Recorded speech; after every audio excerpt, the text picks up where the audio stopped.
上辈子我受尽折磨，最后被活活埋掉。可亲娘偏心私生女，一心置我于死地。未婚夫居然帮着外人欺负我，我真心对待贴身丫鬟，他反倒背地里告密坑我。重生后我彻底清醒，守住家产，拉拢乡亲，当众戳破母亲的伪装，挨个报复所有亏欠我的人。盛姑娘说了，只要你肯认罪，粘在你伺候她几年的份上，不会计较你的过错，还要将你接回身边做丫鬟。我是盛家嫡女，她才是冒名顶替。别敬酒不吃吃罚酒，还心存侥幸。我是盛家嫡女，我才是。狱卒恼羞成怒，取下马鞭，狠狠抽打盛景初，边边见血。盛景初咬紧牙关，不肯屈服。雨安哥哥，我好怕。嫣嫣，一个贱婢而已，又差点害死你，死不足惜。雨安哥哥，可景初毕竟伺候了我10年，盛家被灭门，我可是将她视为亲妹妹。盛姑娘，这丫鬟嘴硬得很，挨了100鞭也不肯招，我们实在是没法子了。她若不肯认罪，国公夫人怕是不会轻易让我进门。那就继续打，我就不信狱内72道刑罚都试了一遍，还不认罪，这会不会太过分了？给他活路偏不要，自找的。今日我一定会给你个交代。景初，这可是你最后一次机会了，你老老实实承认自己是的丫鬟身份，霸占了我盛家嫡女身份，我会给你求情的。你做梦，盛嫣嫣，你这辈子都别指望我认罪，你才是冒牌货。既如此，就别怪我不念旧情了。狱卒将烧红的烙铁按在盛景初肩上，皮肤烧焦的声音刺耳。盛景初剧痛难忍，意识逐渐涣散。为何母亲要如此对我？景初，母亲，盛景初不肯签认罪书怎么办？各理失其重，你先出去，认罪书母亲会给你拿到。果真？母亲何时骗过你？母亲待女儿最好了。景初，你是商人女，配不上齐国公府。你要是不来京城，安安分分的待在陇西，也不会有今日。要怪就怪你野心太大，惦记不属于你的东西，还差点坏了嫣嫣的终身大事。盛家满门被灭，女儿无家可归，来投奔母亲又有何错？还有，盛嫣嫣明明是女儿的丫鬟，怎么会喊你母亲？不懂规矩，长辈的事无需你过问。看在咱们母女一场的份上，签下认罪书，我派人送你回陇西，这辈子都别来京城了。赵氏拽住盛景初的手指，沾上血，在认罪书上按下血印。多谢母亲替女儿解决后患，只是女儿担心景初日后会不甘心再闹。你对不起父亲，对不起盛家，我做鬼都不会放过你的。既然你这么执着盛家嫡女，我成全你，给盛景初准备红棺，即刻埋入盛家祖坟。盛景初被人捆住手脚，堵住口鼻，拖入棺中，坠入无尽黑暗。盛景初骤然惊醒，发现自己站在陇西大梵山半山腰。1个时辰后，咱们下山回祖宅。姑娘，祖宅已被烧毁，您孤苦无依回祖宅，出事了怎么办？若是夫人知晓您私自下山，会生气的。您再忍一忍，等夫人派人来接。翠珠果然还是背叛了我，此事听我的，夫人没有来信之前，谁也不能离开大梵山。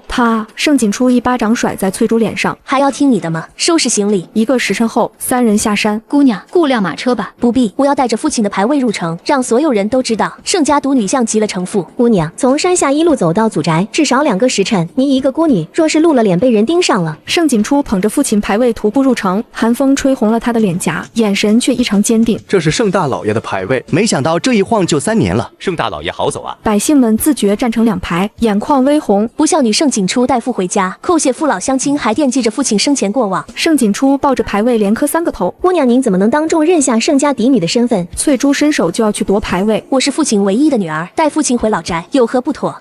姑娘误会了，奴婢担心您一个孤女身份回老宅会被不轨之人给惦记，所以好心提醒您。盛景初抱着牌位回到盛家老宅，见到守宅的齐萧，老奴齐萧给老爷磕头了。盛景初将父亲牌位送入祠堂，点燃3炷香。老爷这一去，盛家的家产，齐叔放心，我已经及笄，是时候接管父亲遗留下的几座矿产了。如今我回来，就是要重振盛家。是该如此。您是盛家独女，老爷在世时也曾叮嘱老奴，这些家产都由您继承。齐叔，我想去父亲生前的院子看看。姑娘放心，老爷的院子老奴日日都去打扫。跟方嬷嬷一块去做些吃食来。2人来到后院，大火烧过的痕迹犹在。齐叔，您是父亲最信任的人，守了盛家3年，景初感激不尽。姑娘是指夫人。盛景初艰难点头。3年前盛家出事后，夫人变卖盛家明面上在陇西的产业，还有良田、数十个铺子、庄子，一共100多万两。老奴心疼老爷留下的产业，不想被糟践了，所以私底下又给买回来了，至少便宜了5成。老爷说，只要大姑娘想问的，让老奴知无不言，不必隐瞒。盛家生意不仅仅在陇西，大部分都在京城，知晓的人极少。齐萧地上一枚刻着景初2字的羊脂玉佩。老奴不负所托，将盛家掌令交给姑娘。齐叔，请受景初一拜，没有您，盛家的产业早已经被瓜分，恳请齐叔继续帮我打理盛家家产，也只有您能帮我了。盛家满门被灭内有蹊跷，我身为盛家女，不能坐视不理。老奴果然没看错人，姑娘不愧是盛家独女，老爷在天之灵也可安息了。齐叔，往后您不必自称为奴，您也不必唤我大姑娘，就称我景初丫头。你是要去京城去找夫人？从她带着嫁妆离开陇西那一刻起，就和盛家断了关系，她不配做盛夫人。齐叔，有几件事需要您帮我打听。这事儿不难，我即刻派人人去京城送信。盛景初回府后，买了数十个丫鬟小厮和护院，动静传遍陇西城。姑娘，老爷私底下给您留了这么多私产，您怎么从来不说？我是父亲独女，盛家多年经商，积攒的财富数不胜数，有些财是不能露出的，你懂什么？次日清晨，盛景初早早起身抄经。姑娘怎么不继续睡？睡不着了。翠柱呢？昨夜里人已经抓起来了，在柴房。您对他这般好，他怎么敢吃里扒外，竟给京城那边送信？别动刑，别让他受伤，什么都不必说，我自有用处。您让我打听的是有着落了。1个月后，太子凯旋归京，的确会路过陇西。当时跟着老爷押送粮草的，除我之外还有阿东。阿东死了，但太子见过我2回，定能认出我。父亲在世时，每年都会在4个城门口施粥赠衣，帮助百姓抵御严寒。七叔，今年就由我来做吧。我这就去安排。明儿一早，您亲自去城东门口施粥赠布，我带人给您看守安全，防止有人作乱。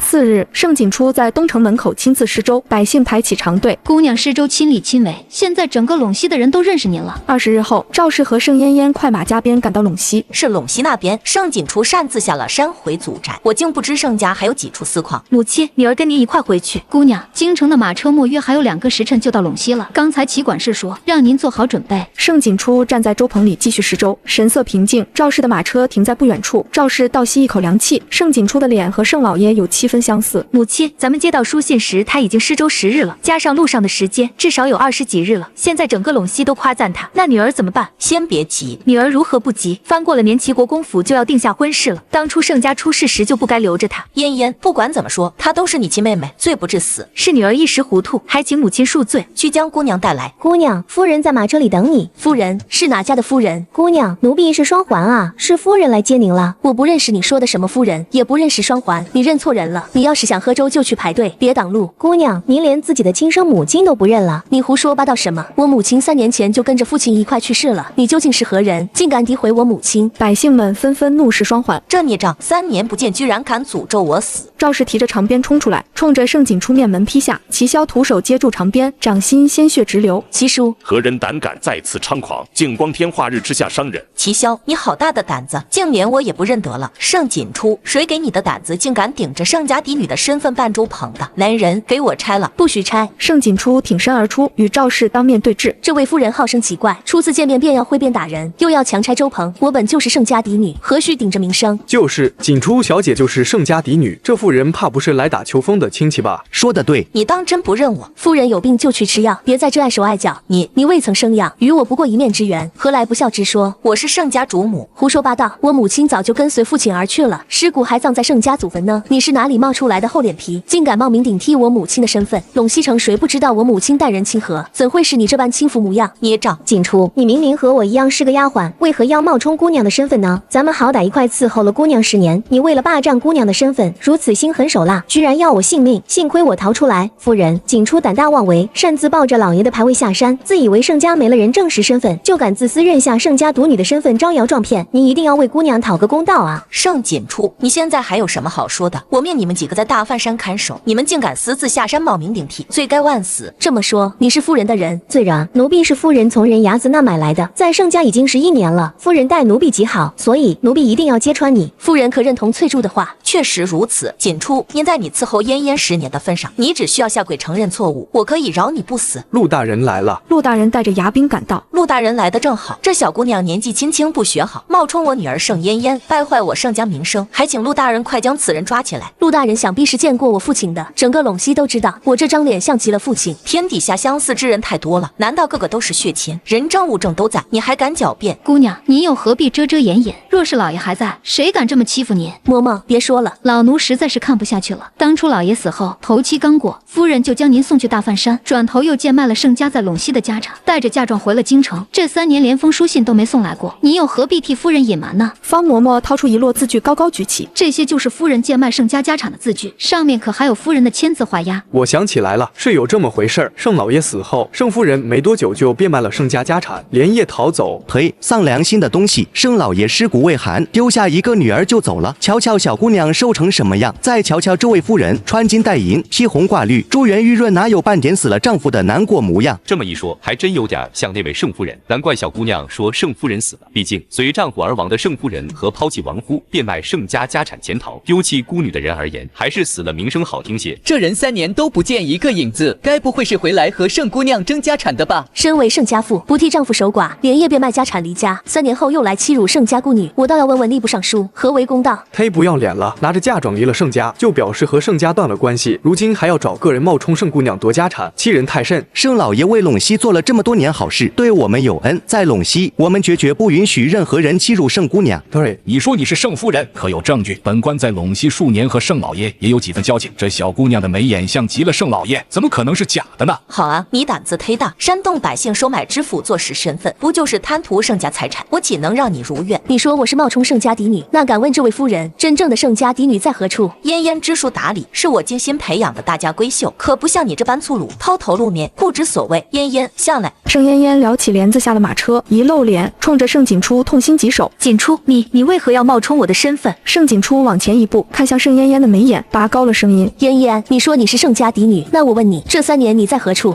在京城外祖家替父亲守孝。景初，我对你不薄，你不该如此任性妄为。陇西有位厉害的摸骨大夫，可以摸骨断龄，你我之间相差2岁，若被摸骨，并能算出年龄。族谱记载，盛家嫡女今年堪堪15，这是做不了假的。夫人敢不敢让摸骨大夫试试？盛嫣嫣脸色骤然惨白，紧张地看向了赵氏。我的女儿，我岂会认错？我说她是真的就是真的。盛锦初，你就是个丫鬟，被我收留给了盛姓，如今还想鸠占鹊巢，早知如此，当初就不该救你。盛嫣嫣朝着翠珠使了个眼色，翠珠立即朝着盛嫣嫣爬了过来，跪地磕头：奴婢给姑娘请安。姑娘，您再不回来，就要被人顶替了。景初就是个白眼狼，嘴皮子灵巧，哄人的功夫也是一流的，诸位都被骗了。七叔，有关盛家清誉，劳烦您了。诸位有不少人见过我老齐，跟了盛老爷10余年，盛老爷每出海或是去塞外，都会托人给盛姑娘写家书，讲述半路风景如何。齐萧掏出几封陈旧的家书，展开举起。吾女锦初，今北凉12年冬，塞外牛羊成群，盛老爷喜墨宝，流出不少字在外，拿来比对就知书信真假。令盛老爷在世时，每年都会在墨宝斋给盛姑娘作画，一共100幅画，还有在珍珠阁给盛姑娘留下许多首饰，积攒嫁妆，每一套首饰后方都写着锦初小姐的名字。盛家在陇西12个掌柜的，早在几年前就已经见过锦初小姐的画像，绝不会认错。人群后出现10来个人，纷纷替盛景初作证。你跟了我10年，我对你不薄，为何要帮着母亲陷害我？难道是因为家产？你是故意放奴婢出来的？小贱蹄子，姑娘对你不薄，你竟被夫人收买诬陷姑娘，该死！虎毒还不食子呢。姑娘小年纪失了靠山就已经够苦的了，还要被人污蔑身份争家产，丧良心的东西！赵氏眼看着局势不对，扭头就要走，盛景初双膝一软，重重跪在地上，哽咽：母亲，其实女儿刚才就认出您了，只是不明白您为何对女儿如此心狠手辣。女儿从记事以来，您就不许女儿出门露脸，事事严厉。女儿不怪您，只是您不该贱卖了父亲的家产，那可是父亲的心血啊！赵氏失控般一巴掌打下来，你明明认出，为何还要装模作样？孽障！我怎么会生了你这个畜生？早知道当初就该将你掐死。盛景初白皙如玉的脸上顶着5个鲜明的巴掌印，猛地呕出血来，摇摇欲坠地站起身，看向陆大人：盛嫣嫣冒名顶替我的身份，带坏盛家清誉，还请大人看在家父的薄面上，还盛家个公道。盛锦初，你敢？按照当朝律法，夫家家产是不能被随意变卖的，不问自取就是偷窃。我要状告赵氏偷窃盛家家产，这些字据上有赵氏的签字画押，便是证据。还有这个丫鬟吃里扒外，污蔑盛家清誉，也请大人做主。姑娘，奴婢知错了，都是夫人逼着奴婢这么做的，求您看在奴婢伺候您的份上，饶了奴婢吧。最毒妇人心，也不过如此了。赵家这不是明摆着吃瘸驸马，说不定盛老爷死也有蹊跷。还有盛家那场大火，细思极恐啊！刚才盛姑娘不是说了吗？从记事开始就没露脸过，这不是明摆着早就在筹谋了。偌大的陇西城，外人居然没见过盛姑娘，要不是盛老爷生前留下墨宝，险些就被这毒妇混过去了。盛嫣嫣扑通跪在了盛景初面前，哽咽：锦初，你误会夫人了。其实夫人是有难言之隐。自老爷去世后，夫人就大病一场，大夫说经不起刺激，否则会认错人。这3年是我擅自做主，趁虚而入，顶替了你的身份。你要打要罚，我绝无二话。锦初，其实夫人错把我当成了你而已，夫人还是疼爱你的，你可是夫人的亲生女儿。3年之约已到，夫人是特意来接你回京城的，只是不知刚才怎么又错认了人，我不敢贸然刺激夫人，才没来得及解释。原来是我认错了人，难怪看锦初这么熟悉。赵氏伸手就要去握盛景初的手，刚迈开脚步，两眼一闭，身子软了下来。锦初，夫人一定是又犯病了，快带她去医治。盛姑娘，这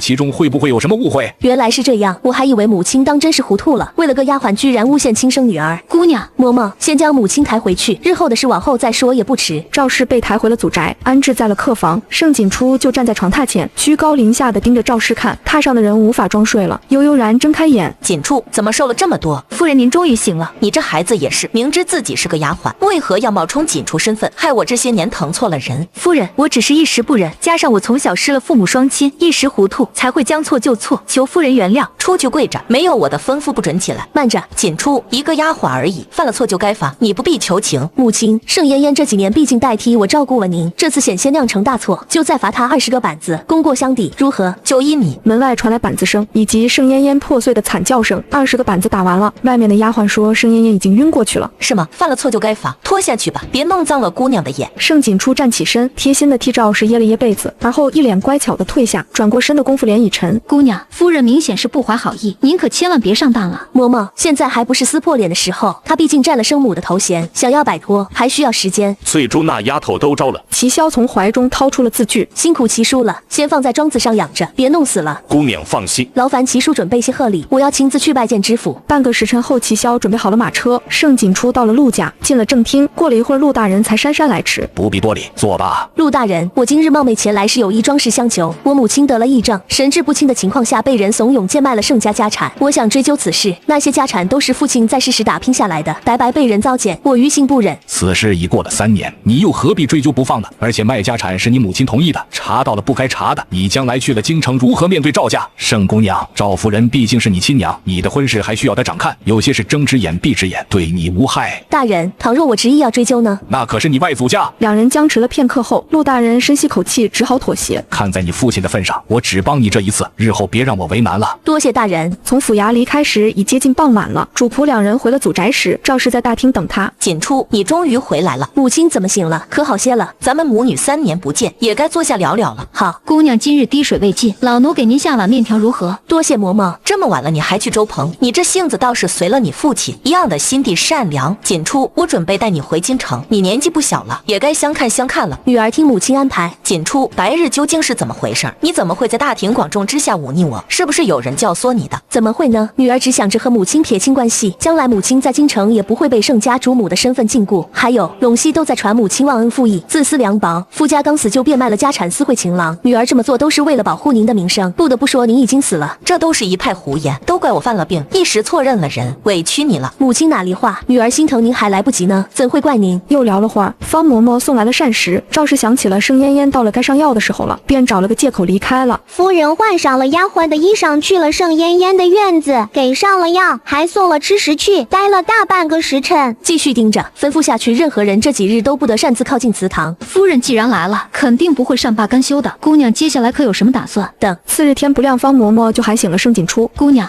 今儿一早老齐在老爷的牌位前有发现。盛锦初掀开被子，套上衣裳，去了趟祠堂。齐萧见人来，赶紧将东西递上，一块飞黄玉佩，中间雕刻着战字，触手细腻，质地通透，绝非凡品。姑娘，这是太子的玉佩，老母我绝对不会认错的。昨夜太子殿下来祭拜过老爷，如今太子战胜归来，又是储君，姑娘也算是有了靠山。老奴不明白，太子殿下为何不正大光明来祭拜呢？太子未娶，我未嫁，一旦露脸，保不齐就会被人利用了。留下玉佩是要我危难之时凭借玉佩上门求助。再者3年前太子运送粮草被烧的事还有蹊跷，此事并未外泄，他也是为了避嫌，不给我添麻烦。盛锦初收起玉佩，又听说陆大人来了，他立即赶往，果然看见了陆大人穿着湛蓝官袍，身后跟着数十个狱卒，那架势过于正经了。陆大人，盛姑娘。盛嫣嫣得知齐于安来找他，急忙从老夫人处赶回，生怕被盛锦初抢了风头。于安哥哥，嫣嫣，你终于回来了，2个月不见，你瘦了，你怎么会将他给带回来？我已记。盛锦初起身要走，被齐于安拦住。你是赵家什么人？初次见面为何要为难我？伶牙俐齿，别以为我不知你打的什么鬼主意。我告诉你，我不会让你得逞的，你休想伤害嫣嫣。齐于安和自己一样也是重生的，瞎了眼认定盛嫣嫣就是盛家嫡女，真是蠢货。听这位公子的口气，大约是认识我。于安哥哥，我突然不舒服，你能不能陪我出去透透气啊？嫣嫣，你没事吧？用不用找个大夫看看？不必了，只是有些闷得慌。盛嫣嫣急忙拽走齐于安，姑娘，走去给外祖母请安。丫鬟拦路，被盛锦初几句话震慑住。我是跟着你们姑奶奶一块回来了，看穿着打扮也不是奴婢，你究竟是受了谁的意敢阻挠我？奴婢并不是这个意思，奴婢未见过姑娘，一时不识身份，还请姑娘恕罪。丫鬟让路，盛锦初找小丫鬟带路前往松堂院。盛锦初站在院门口等候，方嬷嬷陪在一旁。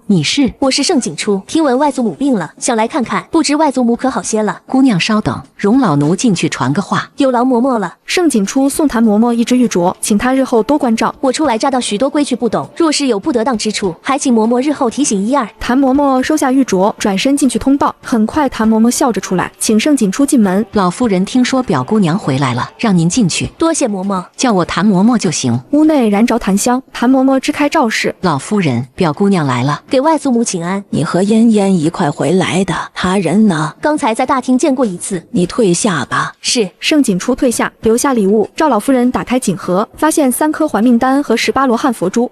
这是还命丹，不会错的。当年太后服用过，我曾在旁闻过，就是这个味道。还命丹极珍贵，她居然送来了3颗。锦初表姑娘有心了。老奴瞧着锦初表姑娘站在门外好些时间了，就这么等着。这是天珠所制，及其18颗罗汉更是难得。锦初表姑娘还真是孝顺，出身低微了些，不过盛家就剩她一人了，出手难免太阔绰了。那是锦初表姑娘大方，知道孝顺。嫣嫣呢？齐世子知晓姑奶奶今日回来，刚才来了府上。赵老夫人脸色阴沉，对比之下更偏向盛景初。母亲见过那丫头了，好歹也是你亲生养的，别厚此薄彼。我瞧锦初那丫头模样不错，将来会有出息。也就那张脸能看了，商女身份不依靠赵家，谁能娶她？你莫不是忘了齐国公的这门婚事是属于锦初的？想要锦初丫头心甘情愿的让出这门婚事，你还要下点功夫，别功亏一篑。女儿谨记母亲的话。盛景初离开正屋，谭嬷嬷追来。姑娘，那个谭嬷嬷追来了。锦初表姑娘请留步。嬷嬷不敢当，表姑娘客气了。老夫人请您过去坐坐。盛景初重回院子，赵氏出来见他。锦初，你外祖母这些日子身子不好，你就留在松堂院伺候。那嫣嫣呢？我习惯了嫣嫣在身边伺候，她和从前一样留着我身边也好。嫣嫣是我的丫鬟，留在您身边伺候也是应该的。什么丫鬟不丫鬟？这3年要不是嫣嫣在，我这条命还在不在都不一定。这里是赵家，不是陇西，你收起大小姐脾气。赵氏说完离去，盛景初被安排到偏房。锦初表姑娘这边请，缺什么您就告诉老奴。盛景初又送谭嬷嬷一个装着碎银的香囊。嬷嬷，我嘴笨，外祖母是不是不喜欢我？怎么会呢？表姑娘乖巧懂事，老夫人疼您还来不及呢。老夫人喜静吃素，尤其注重养生。表姑娘今日的礼物，老夫人甚是喜欢。初来乍到有嬷嬷提醒，我放心不少。谭嬷嬷走后，盛景初脸色沉下来。姑娘今日出手太大方了，会养刁了谭嬷嬷的胃口。比起盛家失去的，这些根本不算什么。谭嬷嬷就是老夫人的眼珠子，我来京城毫无根基，想要站稳脚跟，必须有靠山。盛景初连续2日早起请安，赵老夫人终于肯见他。外祖母，您身子好些了吗？没什么大碍，你在府上可住的习惯。我在陇西15年，冷不丁来了京城，有些不自在。好在京城还有外祖母和母亲这些亲人在，我会慢慢适应的。赵老夫人心软，留盛景初用膳。这饭好吃，比大饭山的素食好吃多了。外祖母的小厨房手艺不错。饭后，盛景初为赵老夫人捏腿，赵老夫人不知不觉睡着了。老夫人已经许久没有这样睡得安稳了。赵老夫人睡了2个时辰，醒来见盛景初仍在捏腿，十分感动。什么时辰了？回老夫人，已经申时了，你竟坚持了2个时辰，还是师傅的手法好用。外祖母若是不嫌弃，我可以日日都来。你这傻孩子！一连几日，盛景初日日陪伴赵老夫人。这日赵氏匆匆赶来，老奴亲手做了点心，这个时辰正好送给老夫人尝尝。方嬷嬷被拦，谭嬷嬷出来支开丫鬟。锦初表姑娘，姑奶奶在里面。母亲来了。姑奶奶给您找了一门婚事，为了程嫣嫣成功嫁给齐宇安，就这么迫不及待地打发自己吗？怎么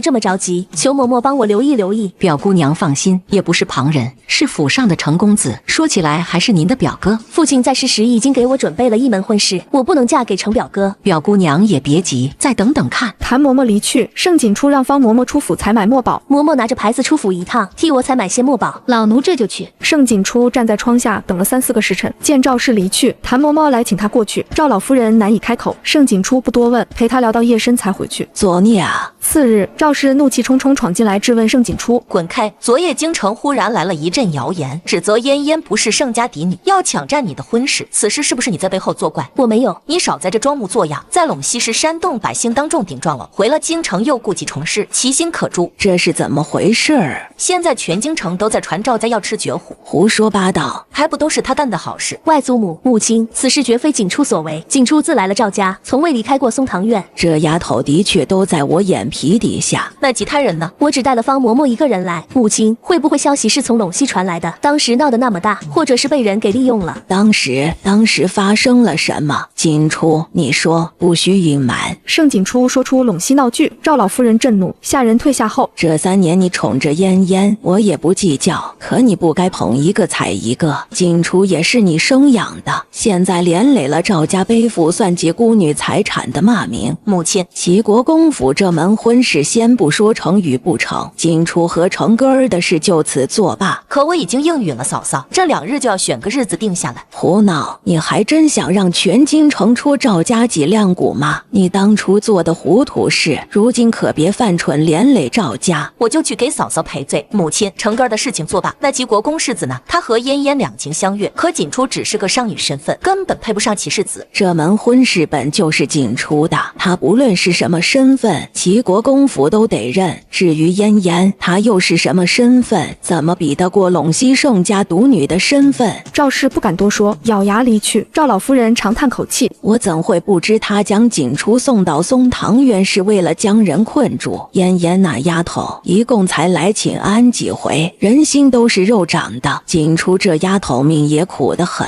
姑奶奶存了心要将齐国公府的婚事让给嫣嫣表姑娘。若是锦初表姑娘不愿意让，可怎么办？盛锦初推门进来，跪在赵老夫人膝下。外祖母，锦初不是有意偷听的，只是看着母亲走了，怕您太生气，想来劝劝。外祖母，锦初愿意让出婚事，不让祖母和赵家为难。那你可知自己在说什么？这门婚事是你父亲在世时定下的。外祖母，强扭的瓜不甜，我和齐世子又不认识，更无感情。其实表姑娘见过齐世子，您入府的第1天就见过了。原来是他。齐世子也不知怎么无缘无故骂了锦初表姑娘，还有这事儿。赵老夫人对盛嫣嫣越发不满。外祖母，我和齐世子强行凑在一块也是对怨偶，只是程嫣嫣只是个丫鬟，母亲为何要替她争取这门婚事？外祖母，锦初求您一件事，说来听听。您能不能护着锦初，2年之内不要给锦初定下任何婚事？锦初不想刚回到赵家，又急着被嫁出去了。这事儿外祖母答应你了，多谢外祖母。好孩子，快起来。傍晚，隔壁老夫人屋里十分热闹。老奴看大夫人怒气不小，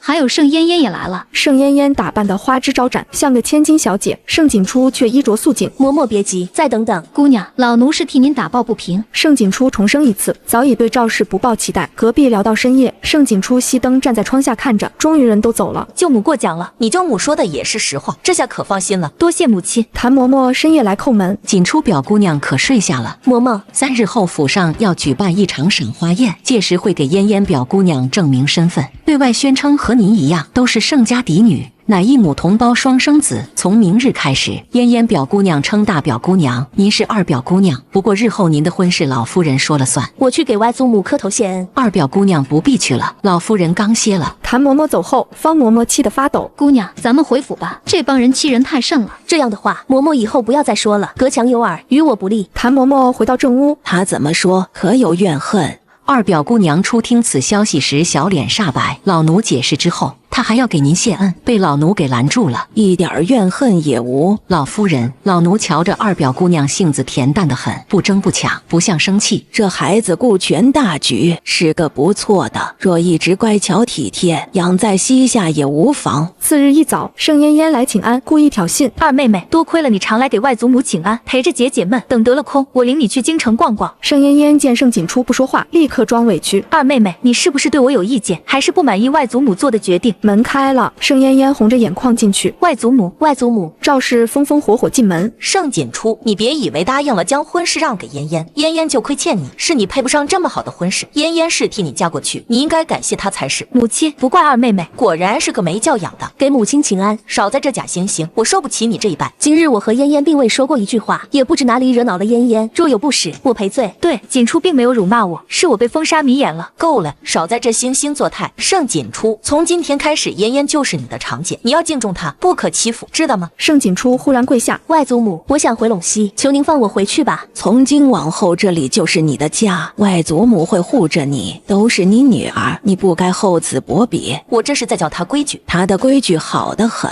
让大夫人过来一趟。大夫人来了，见了盛锦初十分惊艳。这就是锦初。锦初给舅母请安。好孩子，快起来。大夫人送盛锦初一只玉镯，这颜色娇艳，这玉镯你戴着合适。多谢舅母。这些日子多亏了景初贴身照顾，我才能恢复这么好。后天府上举办赏花宴，给景初置办几身行头。儿媳这就去安排。赵氏被赵老夫人震慑，带走盛嫣嫣。刚才为何不解释？母亲许氏又犯病了，我怕气着她，也不想给赵家添麻烦。赵老夫人又气又心疼，大夫人送来几套行头，不必拘在院子里，多和姐妹聚聚。景初借故离开，大夫人与赵老夫人私聊。齐国公府一早派人来了，是打探消息的。赏花宴后就要下聘，景初若闹起来，赵家说不清。他不会。大夫人被赵氏请走，事儿不会有变动吧？放心，母亲看住景初，闹不起来。日后定不忘救母恩情。大嫂，腾个院子让景初搬出去吧。府上忙着赏花宴，腾不开。他东西不多，简单收拾就行。母亲身子不利索，离不开景初。小厮来报，齐国公老太君上门，齐太君带其夫人齐玉安登门，大夫人迎接。惦记你婆母，过来瞧瞧。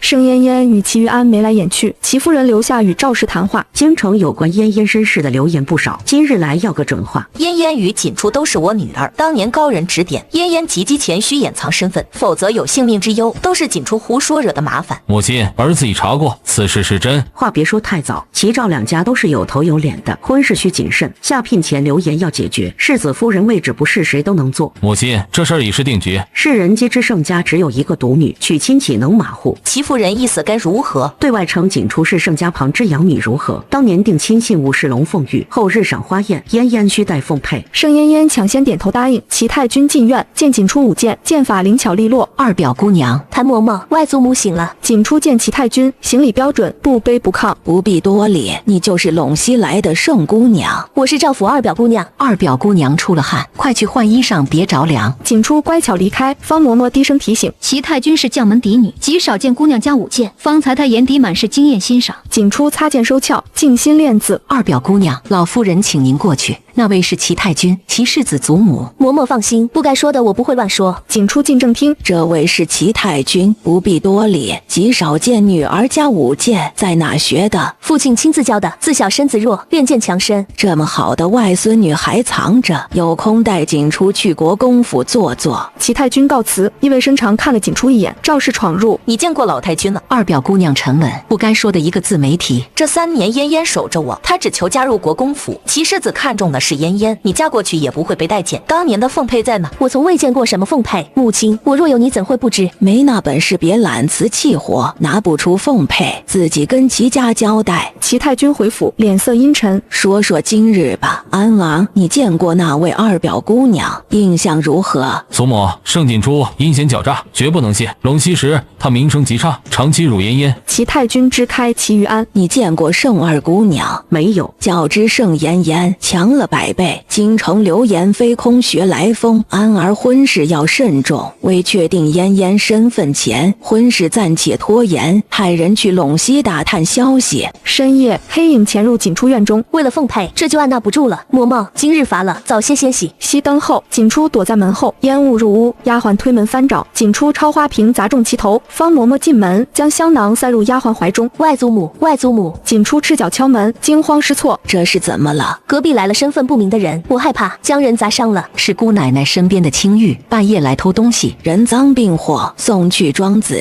就说惊动了我才发现，与景初无关。别怕，明儿让你舅母给你选2个丫鬟。原来是为了钱财，那就没事了，多谢外祖母。人走后，谭嬷嬷低声禀报，她身上有男人荷包，装着写有景初闺名的情诗，好歹是亲女儿，怎么就这么心狠？赵老夫人气了一夜，次日数落赵氏，让大夫人给景初在外买2个丫鬟。景初选了4个丫鬟，闲逛时见赵氏对盛嫣嫣百般宠溺，蛇身回院。二姑娘，夫人送来锦缎，您瞧瞧喜欢什么颜色？这匹瑞白姑娘已选走了，奴婢先走了。双环带走瑞白，只留下嫣红、绛紫2匹，这颜色根本不适合姑娘。再等等，快了。晚膳时，景初在赵老夫人面前表现欢喜。你母亲有些钻牛角，别放在心上。明日赏花宴第1次露脸，不必紧张。景初记住了。深夜，景初招来新买的丫鬟，姑娘受苦了，齐管家让我们保护您。齐管家遇刺躲过一劫，陆大人被调离陇西，可知调去何处？不知。天微亮，景初接过药粉涂抹全身，小脸红肿起疹。怎么会这样？快请大夫！大夫诊脉，说是触碰药粉所致。谭嬷嬷见桌上锦缎，疑心赵氏作祟，禀报赵老夫人。为了捧她，几次三番作践景初，她怎么这么心狠？外祖母，是景初不争气，去不了赏花宴了。你今日就在松堂院歇歇。赏花宴开始，赵老夫人去前厅。二表姑娘突然风疹，见不得人，大表姑娘请回。昨日还好好的，怎会突然得病？今日设宴，她不去怎么行？盛嫣嫣强闯，扯下景初面纱，真丑！我不是故意的，你怎么毁容了？既然看过了，请回吧。盛嫣嫣拉紧初，袖中凤佩掉落摔碎。我好心探望你，你竟抢我凤佩摔碎，你怎么这么恶毒？赵氏赶来，盛嫣嫣哭诉：母亲，二妹妹抢我凤佩摔在地上。赵氏扬手打景初，飞燕挡下，求夫人恕罪，我不妥协。母亲为何不肯放过我？当真要撕破脸，谁也别好。母亲确定能堵得住悠悠众口？混账！你敢威胁我？来人，盯住二姑娘，不准离开！偷盗不成便栽赃，今日我不忍了。景初扔烛火点燃帷帐，火势渐大，前厅宾客满座。赵老夫人陪客，府上二表姑娘冒失，嫉妒嫣嫣有凤佩，竟夺过摔碎，这样的性子需好好调教。姐妹间玩闹罢了，齐夫人勿怪。那是天下仅有的龙凤佩，老国公赠与未来孙媳的，就这么摔碎了，辜负齐家心意，引来众人注目议论。母亲，锦初脾气太大，说几句就顶撞，都怪我惯坏了，放在陇西3年，养歪了。够了，不过姐妹玩闹，景初这孩子乖巧得很。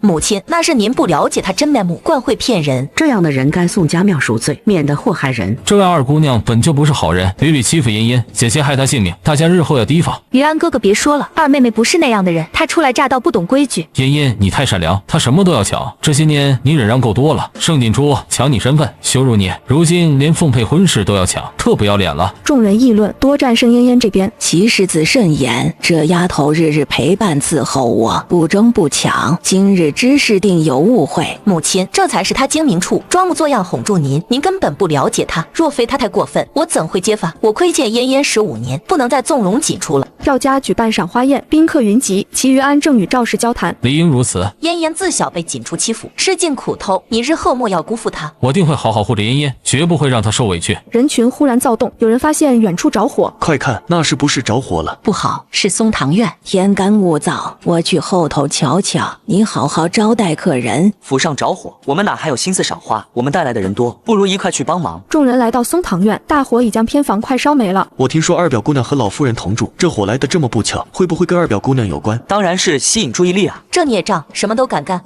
快去救锦初。老夫人，火势太大了。母亲，大师说过锦初和嫣嫣的命格截然相反，锦初戾气太重，及笄后必须远离亲人，否则会给至亲带来血光之灾。景初从身后走来，衣上有被火熏过的痕迹，身上还有红疹。外祖母，你可有受伤？没有质问和苛责，第一句话尽是关心。锦初，你怎么这般任性，摔碎了你姐姐的凤佩，如今又要火烧了松堂院，你这孩子太不让人省心了。二妹妹，你气性也太大了，你这样我还怎么帮你求情？嫣嫣，我们大家都看在眼里，这事儿与你无关。够了，景初侥幸躲过一劫，还未知真相如何，怎能轻易给他定罪？母亲，您难道糊涂了不成？这丫头才跟了您1个月，到底是给您灌了什么迷魂药？赵清然，这也是你女儿，你就这么看不上她？母亲此言差矣，我是帮理不帮亲。锦初秉性恶劣，处处忤逆，我对她早已失望透顶。母亲今日不妨说说看，我和盛嫣嫣相差2岁，究竟是如何变成一母同胞双生子的？孽障，你又在胡说什么？看我不打死你！外祖母，母亲的癔症又犯了，快将母亲扶进去歇一歇吧。在陇西官府记载过，母亲得了癔症，所以识人不清，错将丫鬟盛嫣嫣当成了我，如今又被程嫣嫣给蛊惑，抢我盛家独女身份，错不在母亲，是盛嫣嫣趁虚而入。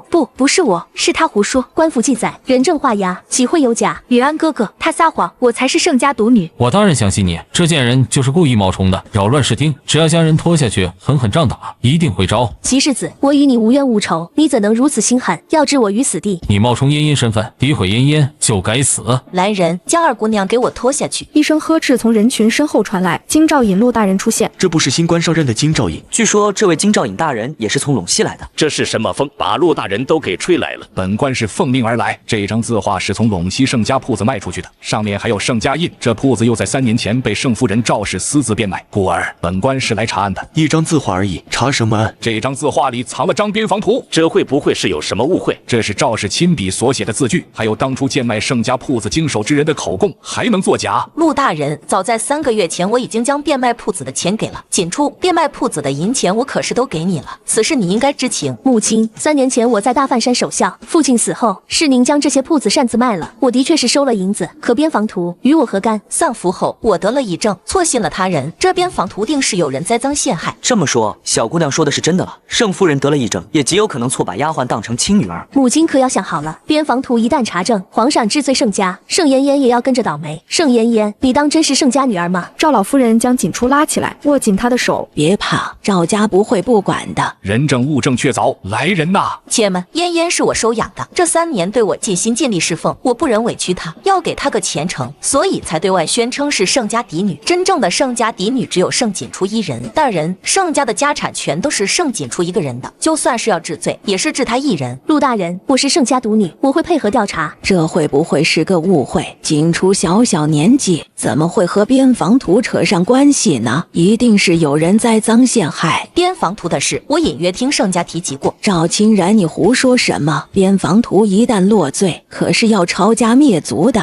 连带着你也逃不了。本官和盛老爷是知己好友，当年盛老爷死后，盛夫人便带着嫁妆离开了陇西，未曾守孝，也未曾赡养亲女。按理，盛夫人和盛家已经没有任何瓜葛了。陆大人，当初盛家出事，我恰好病了，日思夜想都惦记着这个远嫁的女儿，缠绵病榻之际就想女儿回来侍奉，并不是她不留在盛家，是她太担心我才回来，所以她还是盛家妇。外祖母，母亲既已离开了盛家，不如就由我代替父亲给母亲一封和离书如何？将来不论盛家有什么罪，都不会祸及母亲。按律法，罪不及出嫁女，也不及和离妻。陆大人，我母亲有疫病，许多事她是被人怂恿的，错不在她，求大人做个见证。从今日起，母亲便不是盛家妇。锦初，今日我替你做个见证，写吧，一纸和离书，日后你母亲和盛家再无半点关系。锦初写下和离书，咬破指尖，按下手印。陆大人，边防图的事一定有误会，我可以用性命担保，锦初绝不知情。赵老夫人所言极是，这边防图的确和盛姑娘没有半点关系。盛家嫡女皆知，奉天承运，皇帝诏曰：盛家为北凉战争无私捐赠粮草，助力北凉。盛元又为国捐躯，朕深感痛惜。今日特追封盛元为盛国公，其膝下嫡女册封为梁景郡主。钦此，郡主。皇上听闻您来京城，还念过几次呢？帝盛良，快起来吧。边防图确有其事，只不过并非通风报信，而是故意扰乱敌军，实立功了。你是故意帮着他算计我？从始至终，本官也未曾说过是治罪。圣旨写着盛家嫡女，本官是来宣旨意的。听闻盛家两女，只是想弄清楚事情，多问了几句而已。宾客散去，齐于安突然站出来表态：不管嫣嫣是嫡女还是养女，我初心不变，此生只娶盛嫣嫣一人。安儿，你胡说什么？母亲，不管盛锦初用了什么手段，我都不会娶她。他刚才多喝了2杯，吃醉酒了，这话不能当真的。求母亲成全。他只是个丫鬟出身，岂能配你？你是不是糊涂了？母亲，嫣嫣心地善良，您将来一定能看出她的好，求母亲成全。世子和嫣嫣两情相悦，嫣嫣虽是养女，但也有赵家表姑娘的头衔。将来齐国公府和盛家独女有婚约在身，我一直错认了人，才会默许2人私下见见。如今身份明了，齐国公府自然是要娶郡主的。我宁可孤独终老一生，也不会娶盛锦初。你不愿娶，我也不愿嫁，不如2家就此解除婚约如何？强扭的瓜不甜，我与你并不相识，一纸婚约反而误了你们。你这般时序最好不过了。罢了，既然齐世子坚决要退婚，就退了吧。盛家当初失火，烧了不少东西，今日就写个字据，一别两宽，互不干扰。2人签下退婚书，齐夫人拽着齐于安离去。齐夫人怒气冲冲离开，齐于安回头放话：你别得意，总有一日我会让世人知晓你的真面目。世子若有证据，刚才何不成交给陆大人？若没有证据，那便是污蔑。世子为何要欺辱我一个孤女？还是世子听信了什么谗言，故意败我名声？牙尖嘴利，你且等着瞧。姑奶奶，赵氏口吐鲜血，当场气晕过去。二妹妹，你明知母亲身子不好，经不起刺激，为何还要戳破此事，让母亲难堪？你有什么怨就冲着我来。为了母亲，我都可以忍耐。你闭嘴！外祖母，自从二妹妹来了之后，母亲几次三番的被气病。今日赵家举办赏花宴，来了多少权贵，全都被二妹妹给毁了。舅母，还请您帮着请个大夫，递上粮。赵老夫人凭退下人，与赵家几位主子商议对策。前些日子好不容易给殿下送了请帖，还没等殿下来呢，宴就散了。对外，此事你并不知情，处理妥当，外人未必会牵连赵家。毕竟陇西离京城相隔千里远，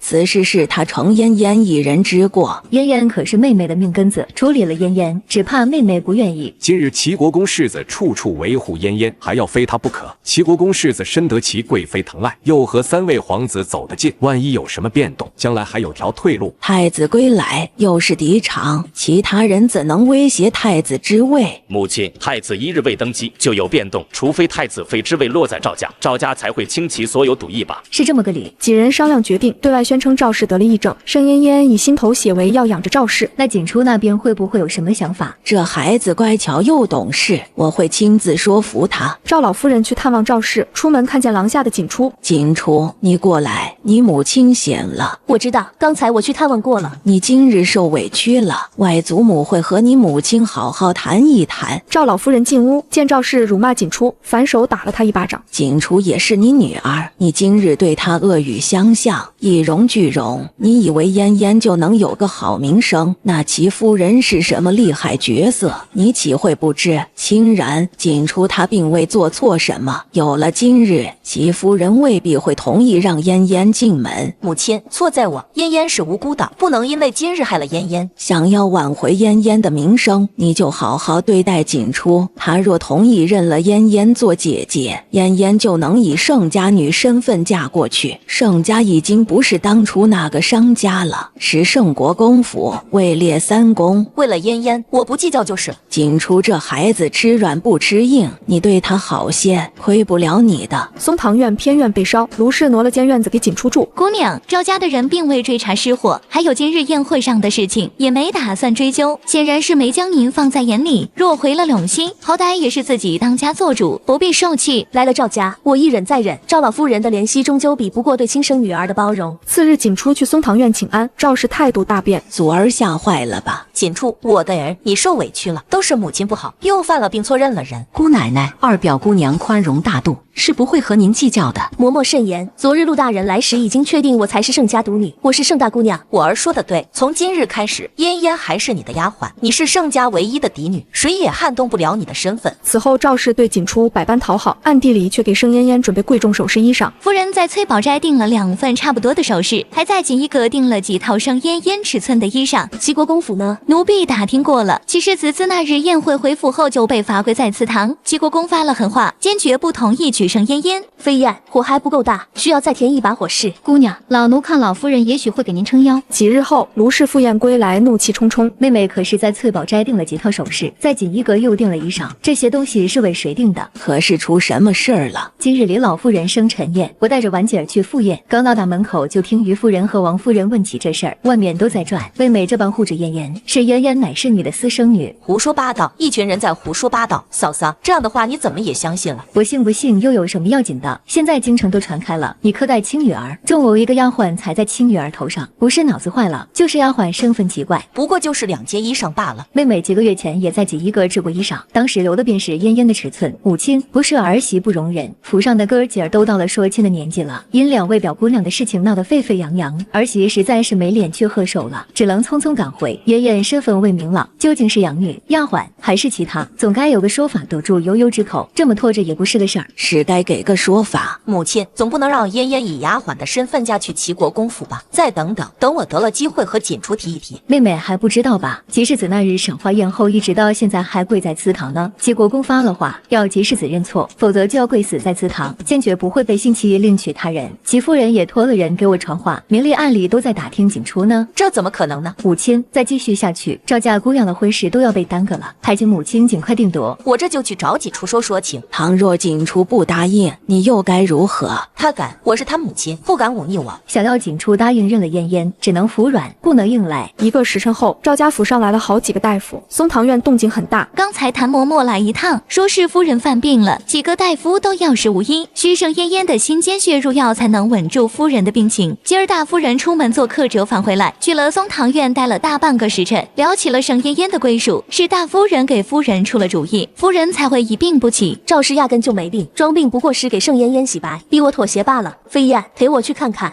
赵氏院子围满了人，盛嫣嫣得意地走到景初面前。二妹妹，虽然你不肯承认，但我会永远拿你当妹妹的。二妹妹，等我救了母亲，再来跟你赔罪。大表姑娘，梨太医医术高明，又擅长取心兼穴，这会儿梨太医就在郊外钓鱼呢。走。景初出门，雇了马车，先去梨太医府。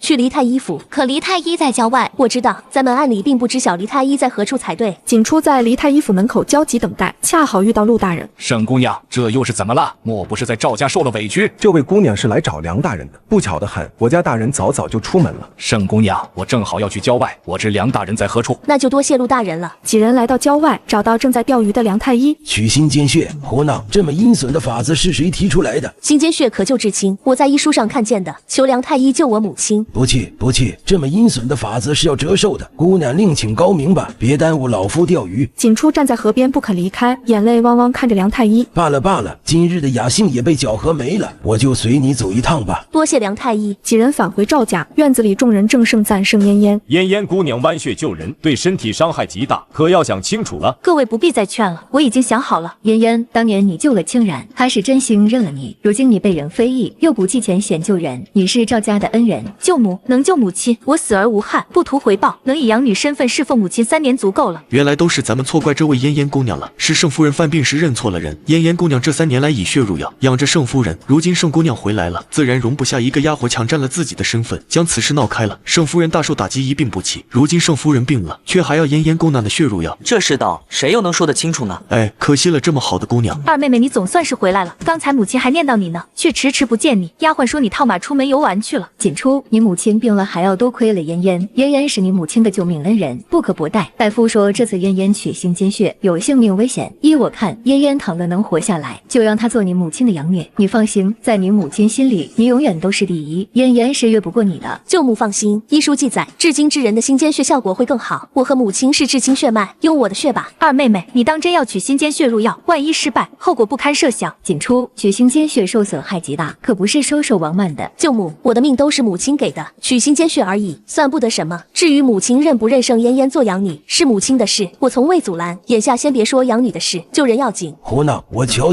什么毛病需要用至亲心兼穴的程度了？你怎么把梁太医给请来了？我听说梁太医妙手回春，有取穴最善，特意去请来。舅母放心，有梁太医在，母亲一定可以转危为安。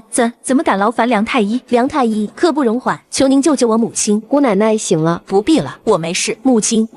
景初大哭着搂住赵氏，飞燕趁机用银针让赵氏再次晕倒。姑娘，您快让梁太医瞧瞧吧。是哪个大夫开的取血药？胡闹！这位夫人身强体壮，压根就不需要服用心兼穴入药。你们这帮庸医！梁太医骂完拂袖而去，卢氏脸色难看，将几个大夫撵了出去。赵氏从昏迷中醒来，丫鬟将方才发生的事情告知。盛景初站在门槛处，目光寒凉地看着屋内。母亲想要认盛嫣嫣做女儿，我不阻拦，母亲也不该用这种法子逼我妥协。盛景初，要不是你从中作梗，我又何必多此一举？我今日索性就直接告诉你，为了嫣嫣能顺利加入齐国公府，我定会认她为女。母亲，只要盛嫣嫣不是父亲名下，随您的意。我想怎么做，还轮不着你来说3道4。嫣嫣从小和你一块长大，亲如姐妹，不过是一个身份而已，你为何要和她斤斤计较？二妹妹，我不会和你抢母亲的，我和世子两情相悦，日后我嫁入国公府，对你而言也是助力。锦初丫头，是你说强扭的瓜不甜，又何必咄咄逼人呢？不如睁只眼闭只眼吧。母亲已当众揭下和离书，再也不是盛家妇，也无权给父亲认领养女。倘若母亲执意要这么做，为了盛家声誉，我就是豁出去性命也会敲玉骨，求个公道。忤逆不孝的东西！今日的事，舅母必定不知情，还请舅母劝母亲，莫要因为一人连累全府荣耀。锦初丫头，嫂嫂，你别听他胡说八道，小年纪不学好，倒学会了威胁人。今日我非要好好教训你不可。嫣嫣，你为了尚未哄得你母亲晕头转向，连装病取血这种把戏都能作假，太让我失望了。舅母，够了，我可没有一个丫鬟侄女，赵家的表姑娘只有锦初一人。嫂嫂，妹妹要是再识人不清，就搬出府吧。赵家庙小，容不下你这尊大佛。赵老夫人走进屋内，拉住盛景初的手。好孩子，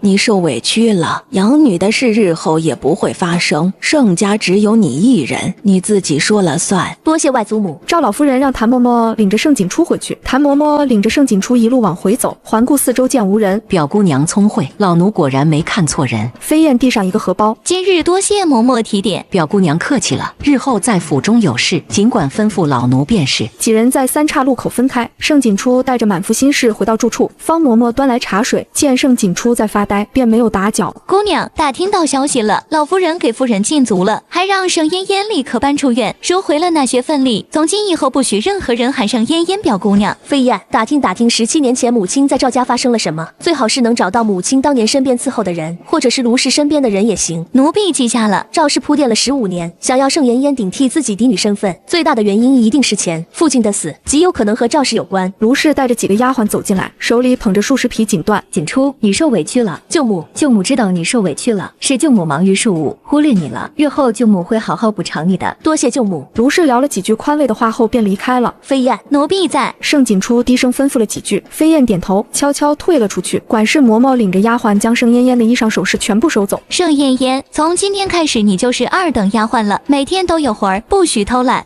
管事嬷嬷狠狠掐了盛嫣嫣一把，还敢顶嘴，记住你的身份。盛嫣嫣没了人伺候，晚饭也没得吃，还要亲手洗衣裳被褥，好不容易洗完，又被人泼了脏物。作死呢，还真当自己是什么千金小姐呢？都是下贱胚子，还指望攀龙附凤嫁骑士子，做梦！盛嫣嫣睡在角落，好不容易睡着，又被人当头一盆凉水浇下。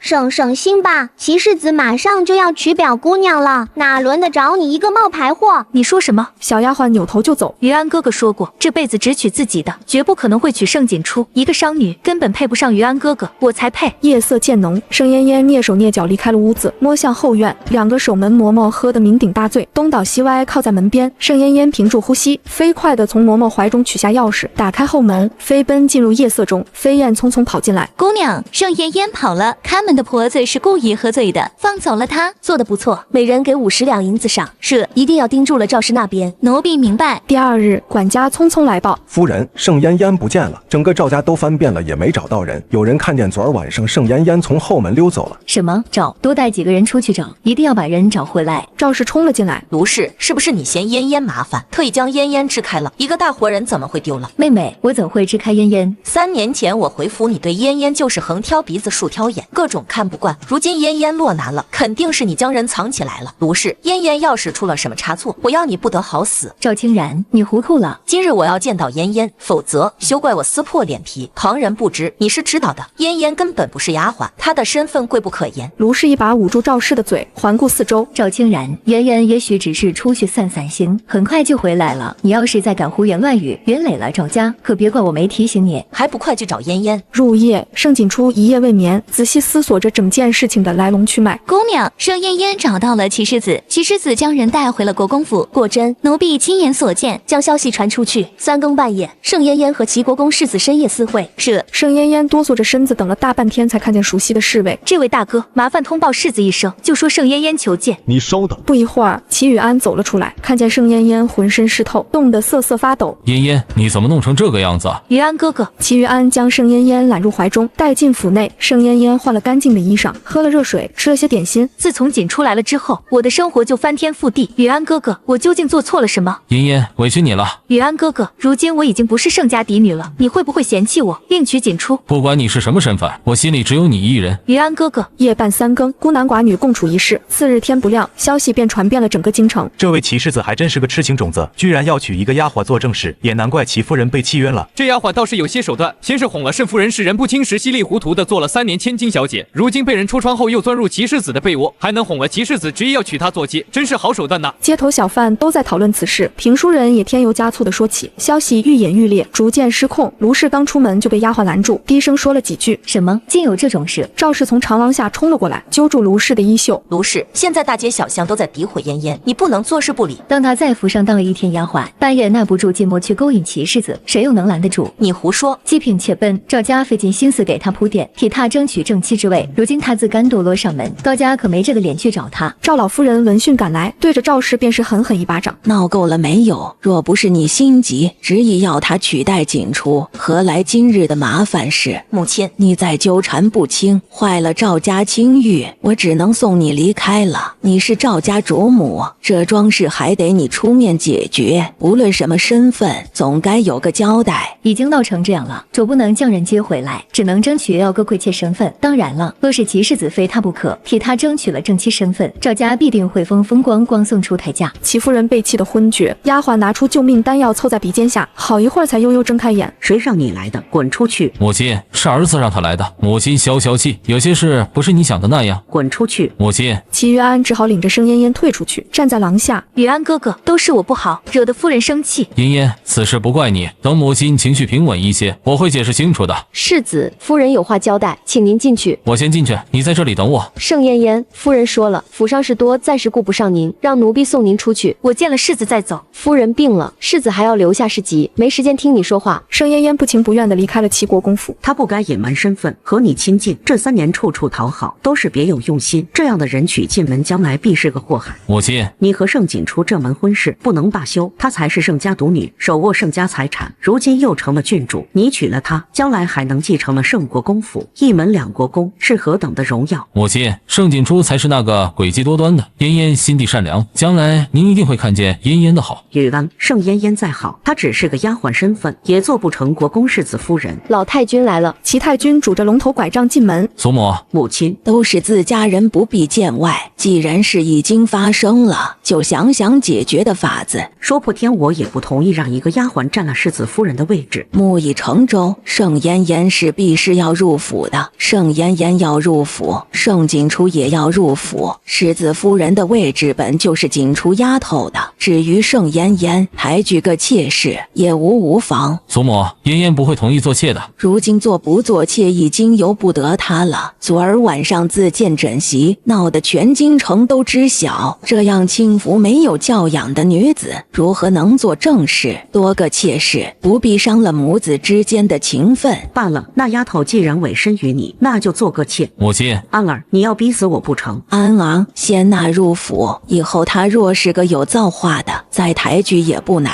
景初在去松堂院的路上遇到了盛嫣嫣。盛景初，我早告诉过你，不属于你的别乱抢，这世上没人能欺辱我，今日他们都该有的惩罚。这么说，齐夫人也是因为得罪了你，才被你背后的靠山教训了。舅母的马车也是那位靠山做的，还有舅舅的职位都拜你所赐。你识趣就好，得罪我的没有一个有好下场。盛景初，我这样的身份是不可能做妾的，你永远都要被我踩在脚底下。嫣嫣，你是大家闺秀，何必和一个孤女计较？母亲所言极是。什么样的人能对齐夫人、卢氏还有当朝户部尚书同时动手？景初回到院中，叫来飞霜问话。17年前的事可打听清楚了？奴婢这些日子已经打听过了，府上的奴仆全无一例外，没有一个是17年前伺候的，对当时的事根本不知情。夫人身边伺候的早早就被卖了，一点消息也无。姑娘，盛嫣嫣的生父当真这么厉害？背后之人我还能扳倒吗？姑娘，咱们这是要去哪？去见陆大人。陆恒正在府中，听闻有小娘子来访。大人，春日寒凉，奴才给您再添个炉子吧。不必了，陇西天气比京城还要寒凉，也不见开车呢，还用炉子。大人，外面传故人来访。没空，等等，来人是男是女？回大人，是一位小娘子，请进来吧。陆大人，如今你已经是郡主身份，不必行此大礼，坐下吧。郡主怎么突然来了？要是来问赵尚书的事，涉及机密，无可奉告。若是京马，此事还在追查。那大人可否告知，是人为还是意外？这事儿对你很重要，与你无关。总之牵扯不着你。东西街还有朱雀街，有2处宅子，你喜欢哪一套啊？你父亲追封国公，按理是有一座宅，皇上将选宅的事儿交给了本官，等过些日子，皇上就能亲自排便。多谢陆大人。皇上的意思不力谢本官。朱雀街位置不偏不倚，我觉得甚好。此事本官记着了。齐国公府的婚事你也不必放在心上，齐家过于荣耀，水满则溢。这丫头要不护着点儿，多少人盯着呢？大人，齐国公来了，请去大堂。齐国公怒气冲冲来到陆府，听说陆大人今日在天香楼抓到了几个闹事者，可审问出什么了？国公爷，今日下官的确抓了几人，不知国公爷指的是哪一桩事？陆大人，少在这跟我打哑谜。今日天香楼的事，你难道不知情？下官每日都要抓许多人，还要审问案子，记性不好，还望国公爷提醒2句。大人，是关于齐夫人门前闹事的那一拨人。真是不巧了，那2个闹事者死了，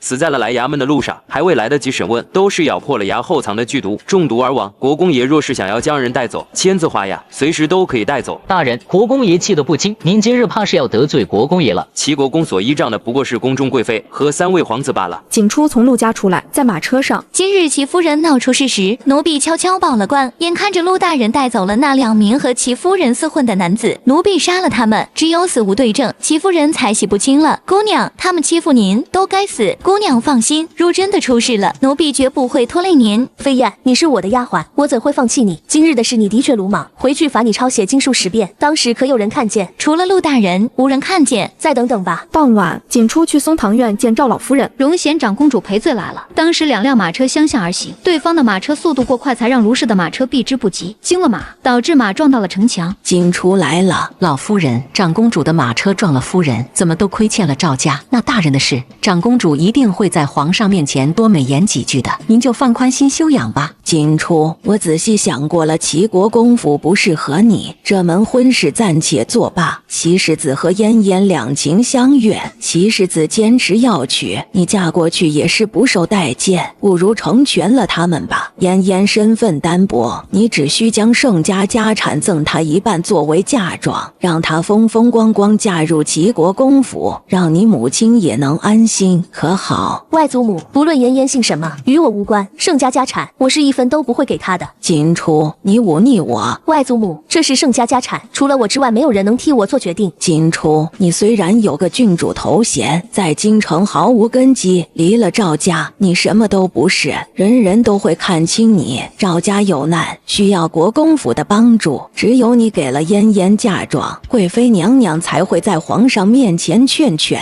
景初，外祖母也是无奈之举，日后会补偿你的。舅舅若是无辜的，皇上自会查清楚。景初，一半家产而已，于你来说不过点点头，你就这么不通人性吗？偌大的赵家，要给嫣嫣一副嫁妆也不是难事。除去反省，也不怪亲人这么多年都不待见他，原以为是个乖巧懂事的，没想到这么自私。老夫人消消气，表姑娘也只是一时没想通而已。谭嬷嬷追了出来，与景初在院中密谈。嬷嬷若是要劝，大可不必。表姑娘误会了，老奴是有些事想和您说。进院再说。今儿长公主替2皇子保媒要娶您做贵妾，老夫人已经答应了，下个月初8就送您入府。你说什么？表姑娘，2皇子妃这么多年膝下无子，您若嫁过去，生个1儿半女，将来福气享之不尽，扶持一把赵家，日后赵家还能替您争取平妻之位呢，那是多大的荣耀！多谢嬷嬷告知，欺人太甚，计都是算计，我也没什么可愧疚的了。次日，齐家2夫人带着媒婆上门提亲，齐夫人被送去家庙了。齐家2夫人刚才带着媒婆上门提亲，要求娶赵嫣嫣为世子夫人，婚期就定在半个月后。这么着急？奴婢听说这是齐世子亲自求的日子，齐国公府上下已经在准备了。齐世子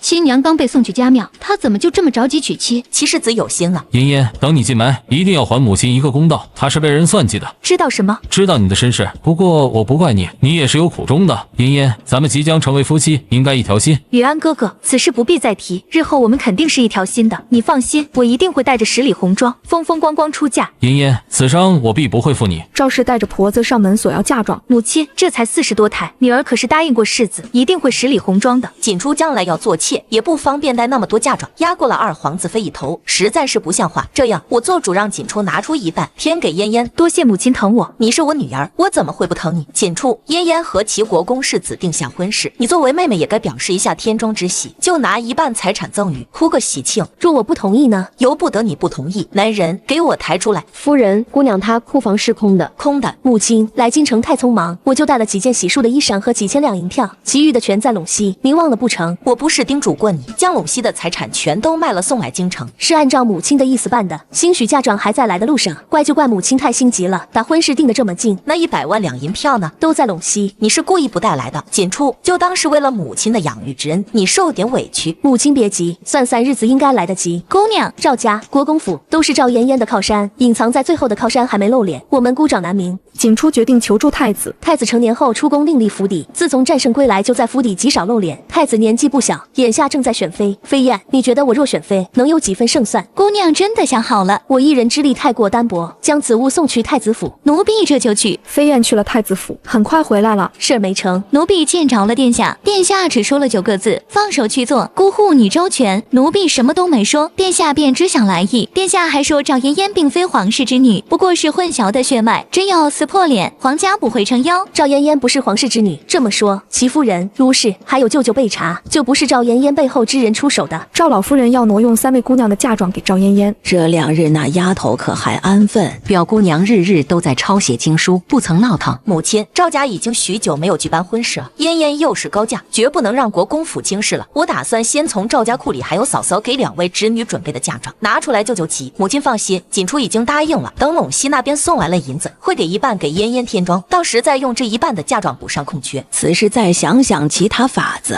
，3个姐儿的嫁妆你就别打算了。大哥的案子还未查清，3个姐儿一时半会也说不成亲事。我这么做不也是为了赵家吗？看在这嫁妆的份上，齐国公府和齐贵妃一定不会不管赵家的。母亲，府上几个姐儿还没定呢，赵家为了赵嫣嫣已经足够配合了。老大媳妇，这嫁妆也只是暂时挪用，一定会还的。赵嫣嫣不风风光光嫁出去，珍儿的事就永远搁置着。你难道要看着珍儿一直闲赋在家？珍儿1日不官复原职，3个姐儿就担个1日，你可要想好了。挪嫁妆也不是不行，让锦初亲自画押。谢，赵嫣嫣只是我的贴身丫鬟，主仆情谊，她成婚，我赐个10两银子当嫁妆已是抬举了。盛锦初，你怎么敢出尔反尔？我何曾答应过你？妹妹，这就是你的不对了。锦初压根没答应，你怎么好替她做决定？我是她母亲，自然有权替她决定。母亲，不是儿媳不肯帮忙，实在是风险太大，儿媳也无能为力。若3个姐儿因此耽搁了，那就是他们的命。锦初，留下1半家产，日后赵家一定会给你撑腰做主。女人嫁了人没有娘家支撑，必定会被欺负。那么请问外祖母何时替我讨过公道？明明知赏花宴之前我的脸被毁是有人故意为之，凤佩被摔更是污蔑，大火烧院危及性命，外祖母可曾追究？哼，吃赵家喝赵家，躲在赵家的庇护下，如此不懂规矩。有本事你离开赵家，识相的就签字画呀！你还是赵家的表姑娘。巧了不是，今日我就是来辞行的。锦初，你为了和长辈赌气，一个小姑娘家身怀巨款去了外面，必定被人盯上。你是存心要让人担心是不是？老夫人，金兆尹在外候着，说是皇上给盛国公赐了府邸，亲自提了匾额，要送表姑娘去新府。你早就知道金兆尹要来。我向朝廷捐赠100万两军饷，皇上怜悯我孤苦无依，特赐国公府一座，日后我盛家也是有门楣的。你说什么？你不是说那些银票都在陇西吗？昨儿才到京城，那为何不说？这是盛家的事，与你无关。你宁可白白给了朝廷，也不愿给嫣嫣做嫁妆，真是好狠毒的心。盛锦初，你凭什么捐赠我的嫁妆？你和盛家没有半点关系，怎么就成了你的嫁妆了？有本事入宫去找皇上要。盛锦初，没想到你居然这么薄情寡义，赏花宴上赵老夫人处处维护你，你出入京城也是赵老夫人护你，你却为了黄白之物翻脸不认人。盛锦初，你真自私。锦初，你一个人在京城无亲无故的，最后还是要靠赵家。今日你只要跟大家赔罪，并将剩下的家产送给我做嫁妆，我保证以后会庇佑你，还会看在从前的情分上，给你找一门好婚事。我儿心善，既然齐世子和赵家都反对我捐银，那好，我这就入宫一趟，将银子讨回来，送给齐世子和赵嫣嫣当新婚贺礼。毕竟你们2位成婚，哪有3斤吃不饱穿不暖来的重要？我不是这个意思。齐世子，我盛家家产和你没有半点关系，你为何屡屡惦记？难道是齐国公府穷得揭不开锅了？你若吃不起饭，拿着饭碗来盛国公府，我必定会许你3菜1汤。盛锦初，门外有金兆尹，我有圣旨御赐，你们敢抗旨不遵，阻我去处。我倒要看看你6亲不认能撑到何时。锦初带着人离开赵家，来到新赐的盛国公府。郡主，今日已搬家，莫要错过良辰吉时。皇上本来是要册封你做公主的，我替你回绝，要了个恩典，许你婚事自由，不畏强权。我和你父亲是知己好友，本以为你去了赵家能有个庇佑，不曾想被人算计。我护你也是看在你父亲的份上，日后的路还是要靠你自己。陆大人，多谢。郡主莫怕，日后咱们也是有家，不必寄人篱下了。郡主，我从陇西带了30余人，都是跟了老爷10几年的，个个忠信，留在府上，必定能帮郡主撑起盛家。齐叔，郡主，赵氏让赵嫣嫣风光大嫁，简直就是剜心。您才是亲女儿，赵嫣嫣想要嫁国公府，我老齐第一个不同意。我和她早就没了母女情分。至于赵嫣嫣，暂时不急，不用你出手，赵嫣嫣的日子也不会好过。再等等，等齐国公府成婚那日，我有大礼相赠，查一查赵家所有庄子有没有17年前被赵家撵出府上的。郡主放心，我这就安排。郡主，您1日没吃东西了，老奴炖了泸州鸭汤。这府是赵陇西老宅建的，陆大人有心了。陆大人30而立，至今未娶，前程无量。陆大人的确是个好人。次日，荣贤长公主登门拜访。郡主，府上来客人了，天刚亮就有人给您下请帖参加宴会，还有荣贤长公主的马车就停在门口，去迎。不必多礼，本宫昨日听说你搬了新府邸，不请自来，郡主可别见怪。岂敢！长公主能来，是国公府蓬荜生辉。锦初，你一个人住在偌大的国公府，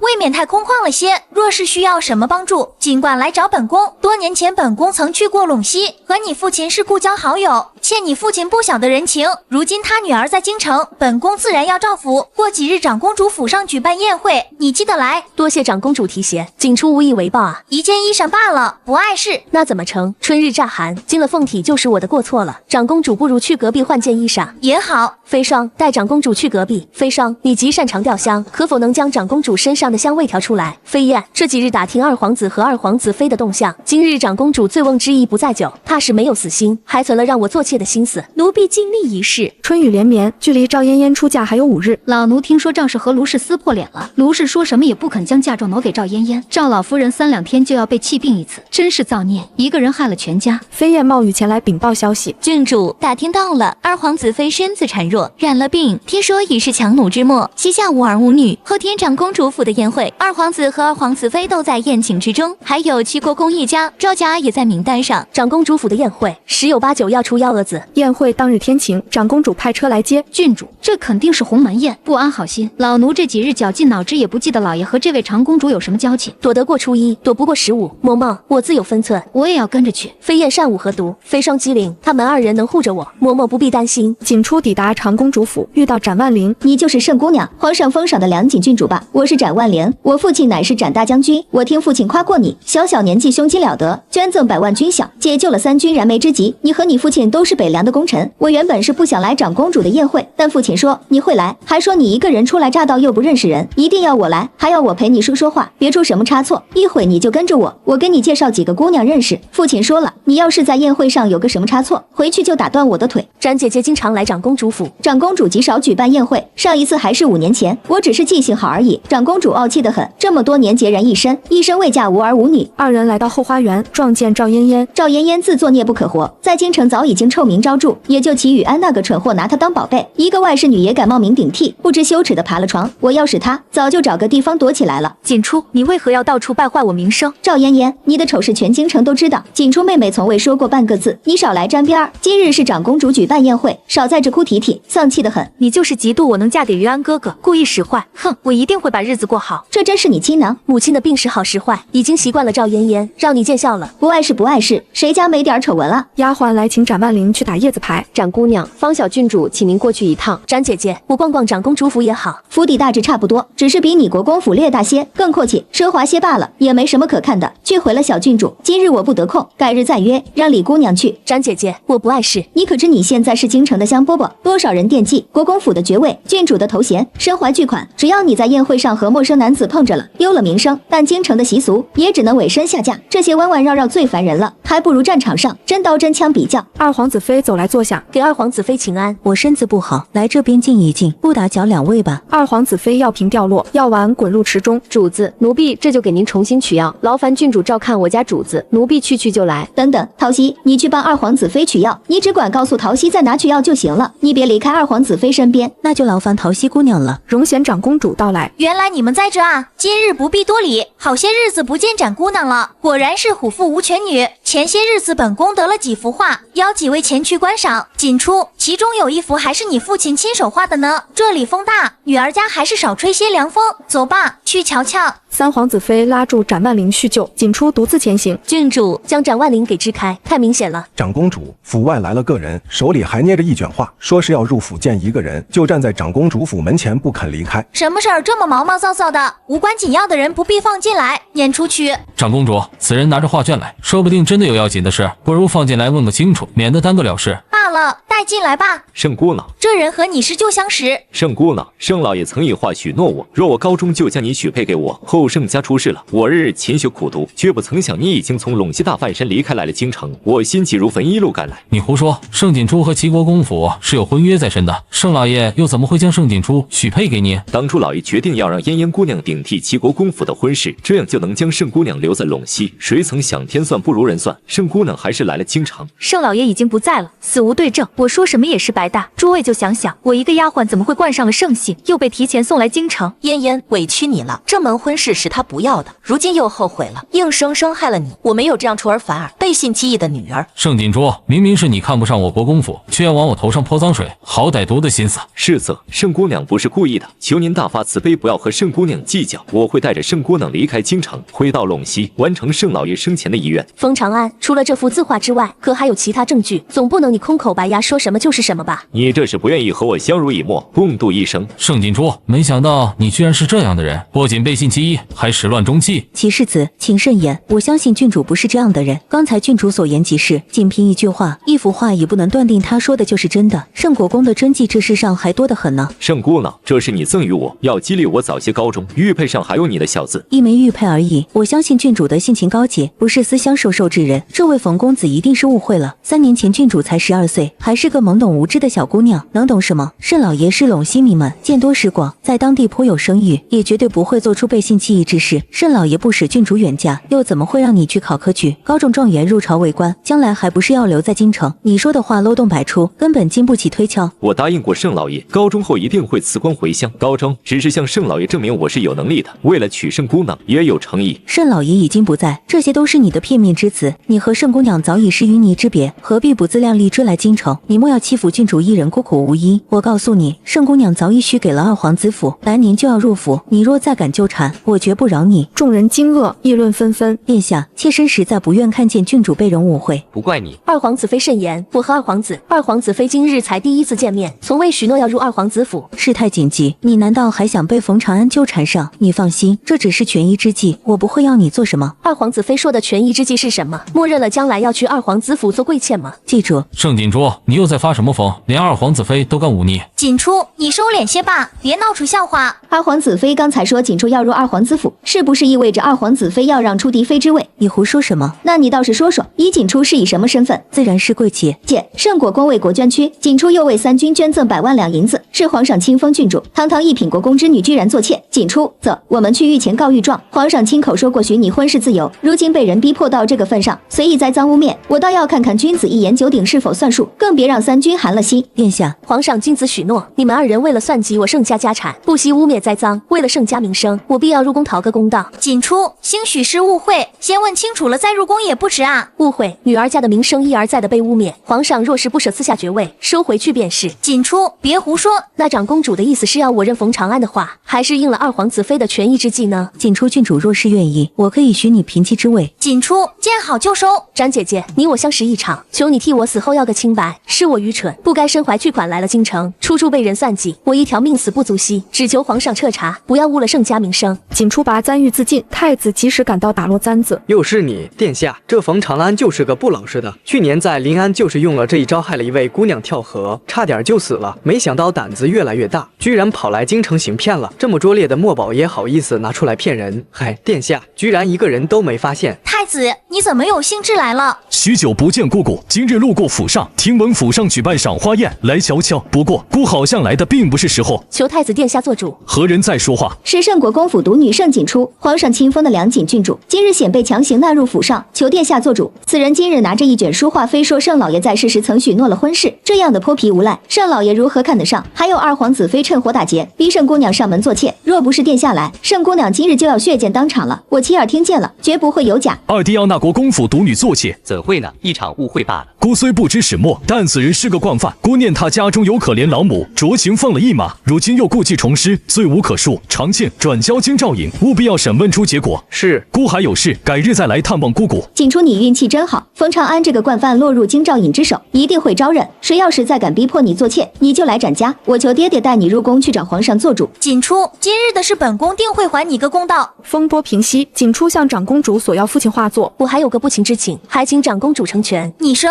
父亲所画《千里江山图》失踪已久，今日居然有幸在长公主府看见了，长公主能不能将此画借给我临摹？这幅画今日本宫原本就是要赠予你做见面礼的，也算是物归原主的。二皇子妃借口不是提前离席，挣了多年了，还是这么小家子气。赵嫣嫣躲在一旁看热闹，见太子离开，便追了出去。你是待嫁之身，本不该今日抛头露面，要教训盛锦出，来日方长。母亲，女儿听您的。母亲，我原以为二皇子已是英俊潇洒，没想到太子哥哥更是金贵优雅。母亲，我去就来。太子哥哥请留步。你是？太子哥哥，我是盛嫣嫣。哦不，我现在是赵嫣嫣了。嫣嫣第一次见太子哥哥就觉得无比亲切，极有安全感。我在陇西待了10几年，所以你肯定不认识我。没关系，以后咱们会经常见面的。太子哥哥，今日锦出太不知分寸了，让二皇子妃下不来台，搅了宴会气氛，也让长公主姑姑没脸。太子哥哥，我即将要嫁入齐国公府了，到时你可一定要来给我撑腰啊！赵姑娘，请自重。太子哥哥当真不认识嫣嫣了吗？咱们容貌明明这么像，不知羞耻。赵姑娘是吧？我记得你就是那个抢占盛家独女身份的丫鬟，半夜3更爬了齐世子的床，过几日就要风光大嫁的准齐国公世子夫人。殿下也是你这种不知羞耻的人胡乱攀上的，回去照照镜子吧，就你这副模样，哪点和殿下相似？今日要不是在长公主府上，殿下早就将你踢出府了。你可知我是谁？竟敢如此羞辱我！我就是我是谁，没必要告诉你。总之，我和太子哥哥是有关系的。怎么，嫌盛家嫡女的身份不够荣耀，还白日做梦当自己是公主呢？痴人说梦。盯着点里面，再给陆恒送个信，冯长安必定是受人指使，就算孤给齐雨安的新婚贺礼。殿下放心。母亲，女儿什么时候才能恢复真正的身份？嫣嫣，等到了合适的时机，母亲一定想尽法子让你光明正大拥有自己的身份，但不是现在。今日你在长公主府宴会上受尽冷落，你父亲一定会想法子给你找补回来。还有5日后的大婚，他不会坐视不理的。母亲真好，那副千里江山图明明是真的，为何又变成假的了？肯定是冯长安把真迹卖了，买了个赝品糊弄咱们。这混账，成事不足败事有余。我儿言之有理。宴会结束，锦出结识萧冉沁、秦方瑜，相约次日泛舟，将这些找几个脸生的送去各大当铺，低价当，要现银。郡主，陆大人说冯长安是个惯犯，已经招了，都是齐国公世子收买了他，已签字画押招认。陆大人还说自有安排，替我给陆大人带句好。当夜，齐国公府书房商议对策。谁能想到太子会来？这事儿差一点就成了，会不会是太子对盛家也有了歪心思？怎么会？盛锦书在陇西多年，和太子压根不熟，太子又怎会看上他？今日要不是展大姑娘替盛锦书说话，太子未必会管此事。盛家富可敌国，多义庄助力，未必是坏事。二殿下，太子连将军府、丞相府、侯府都没放在眼里，又怎么会看上盛家？那个冯长安落在陆恒手上，早晚是个事儿，得想想法子。今日宴会失败至极。表弟，你当真想好了要娶赵嫣嫣？嫣嫣并非表面那么简单，她命格贵重，有了她，国公府会更上一层楼，二殿下也会得意。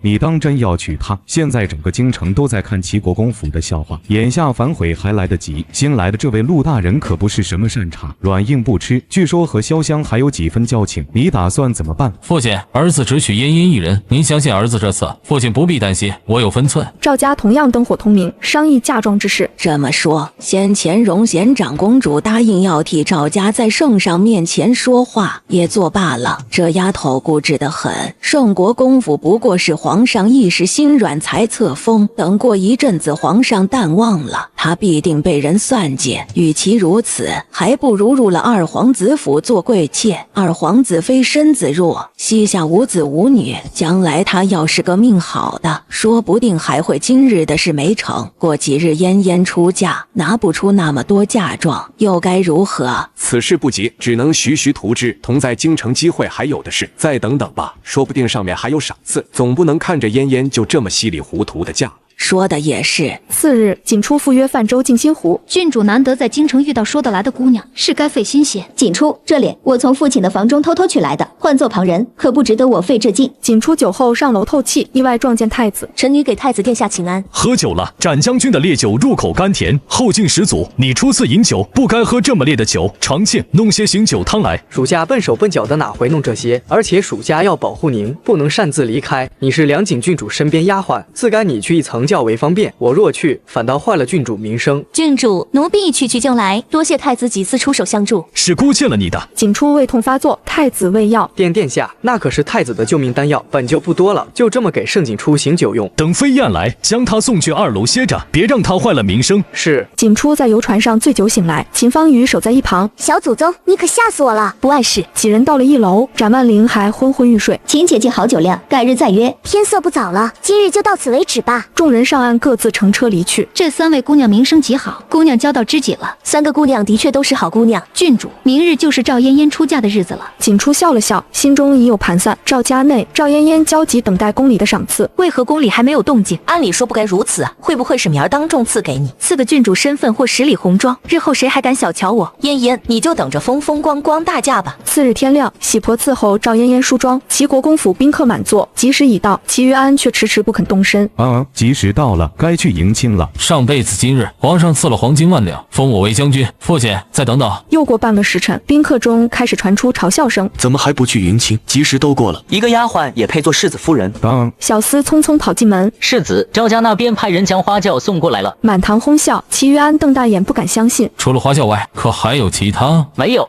究竟在搞什么名堂？齐于安硬着头皮去接人。齐于安出门，看着花轿停在门口，四周百姓满脸嘲讽。世子该替花轿迎新娘了。齐于安牵出赵嫣嫣，两人进门拜堂。世子哥哥，嫣嫣，我来娶你了。一拜天地，二拜高堂，夫妻对拜，送入洞房。刚拜完堂，管家白着脸跑进来。不好了，陆大人上门要请世子去府衙问话。今日办喜事，他陆恒难道不知？自然知晓，问几句话就走。身正不怕影子斜，就在这问吧。你确定？陆恒展开罪证。冯长安招认受其世子收买，故意污蔑郡主名声。胡说，血口喷人，人证物证都在，千里江山图下剑被冯长安变卖了。你这是故意栽赃陷害。去府衙和冯长安对峙，若冤枉定还你公道。身正不怕影子斜，世子该配合。好，我跟你去。两人刚走，10几个掌柜围住了大门。求大人做主，有人典当的都是郡主的陪嫁。这3年赵家人没少典当盛家职务，求大人给郡主做主。宾客们议论纷纷，舆论一边倒。请世子夫人也去府衙录口供。新房内，赵嫣嫣坐在喜榻上，快去看看是谁在府上闹事。肯定是误会，谁敢来国公府闹事？2门房的丫鬟慌张跑来，不好了，有人告您偷窃郡主嫁妆，陆大人要带您去府衙。你再说一遍，盛景初，你今日坏我婚礼，我饶不了你。府外3拨人闹得不可开交，去请世子夫人来。这都是盛景初故意栽赃陷害，人证物证都在，你该怎么解释？陆大人就是故意来闹事的。陆大人曾向盛家提亲被拒，这是报复。休要胡言，难不成郡主也买通了皇上？他不是这个意思。他几次3番帮盛景初，必有猫腻。你一个丫鬟也配污蔑朝廷大官和我家郡主？来人，给我抓住他！2个丫鬟冲上前，被飞燕一招制住。偷东西是事实，申国公府定要追究到底。赵嫣嫣看向齐于安，无言以对。为了盛景初得罪齐国公府，对你有什么好处？本官奉皇命办案，世子若冤枉，拿出证据来。世子夫人，请吧。陆恒，你当真要将人带走？国公爷是想以权压人。齐国公怒极反笑让开路。赵家内，赵老夫人和赵氏正在说话。嫣嫣就这么冷清清嫁出去了，我心里不是滋味。 40台嫁妆不少了，你还有3个侄女儿要考虑。若不是你得罪了景初，也不至于落得今日下场。他但凡露一点给嫣嫣，今日也不会这么寒酸。谭嬷嬷慌张跑进来，老夫人出事了，表姑娘告了赵家和嫣嫣姑娘。陆恒怎么敢带走嫣嫣？表姑娘是怎么查到铺子头上的？那铺子就是盛家名下的，有3年的典当记录。你连盛家铺子都分不清，我带走的是我自个儿的东西，怎么就成他的了？站住！景初这丫头步步为谋，今日就是故意的。她就是个草包，不过是背后有人怂恿罢了。她做的这一切，你还觉得是巧合？不可能，她从小就听我的话。景初走进门来，外祖母、母亲，你怎么来了？松堂院还给你留着位置呢。在赵家，我毕竟是个外人。你外祖母居尊降贵，你居然不领情。景初拿出当票放在桌上，这3年当了52件盛家物件，要么是母亲，要么是赵嫣嫣。你要告我，我可是你母亲。是你偷了变卖，还是被人怂恿不知情？福姑奶奶去偏房，你究竟要如何？开诚布公谈一谈。我想知道17年前的事，我父亲究竟是怎么死的？你父亲出海遇到大浪，死在了海里。父亲死后，盛家一场大火烧光了祖宅，多谢外祖母解答。景初偷盗的事，此事已上报官府，官府定会查清。景初走后，赵氏回来，那丫头说什么了？盛景初已经怀疑盛家的火灾了。怎么可能呢？偷盗的事你自己看着办，莫要牵扯上赵家。外头传来京兆引来了的消息，马车上，飞霜握着景初的手。郡主，我倒要看看他会自保还是保赵嫣嫣。不是每一对父母都爱自己的孩子，说的也是。回到盛国公府，展万灵和秦方瑜早已在门口等候。听说你嫁妆被盗，我们特意来看你。先进去再说吧。我已经跟父亲说了，这事儿一定会盯着到底。还牵扯上展将军，实在不好意思。你就是太能忍了，赵嫣嫣太欺负人了。赵嫣嫣当众污蔑陆大人，真是蠢货。陆大人不过是和我父亲交好罢了。户部尚书求情的折子都被皇上压下了，齐国公府府这次没人撑腰，他们肯定要栽跟头。齐宇安前阵子还买了块荒野山地，你怎么会知道齐世子买了块荒野山地？离北大营10几里地，被围成了私人场地。萧姐姐托我给你带个好，太子选妃她出不来。送走两人后，飞燕匆匆赶回。夫人认了偷盗的罪，说是癔症发作，去盯着齐世子和那块荒野山地，有动静立刻报我。春雨绵绵，锦初站在屋檐下。郡主，您好几日没合眼了，歇一歇吧。看来今日不是个好日子，并不适合成婚。丫鬟来报有轿子来访，给贵客上雪峰云雾。那茶极贵重，您自个儿都舍不得喝。这云雾就是为了这位客人准备的。赵老夫人在门口等了半个时辰，老夫人，表姑娘没来，再等等。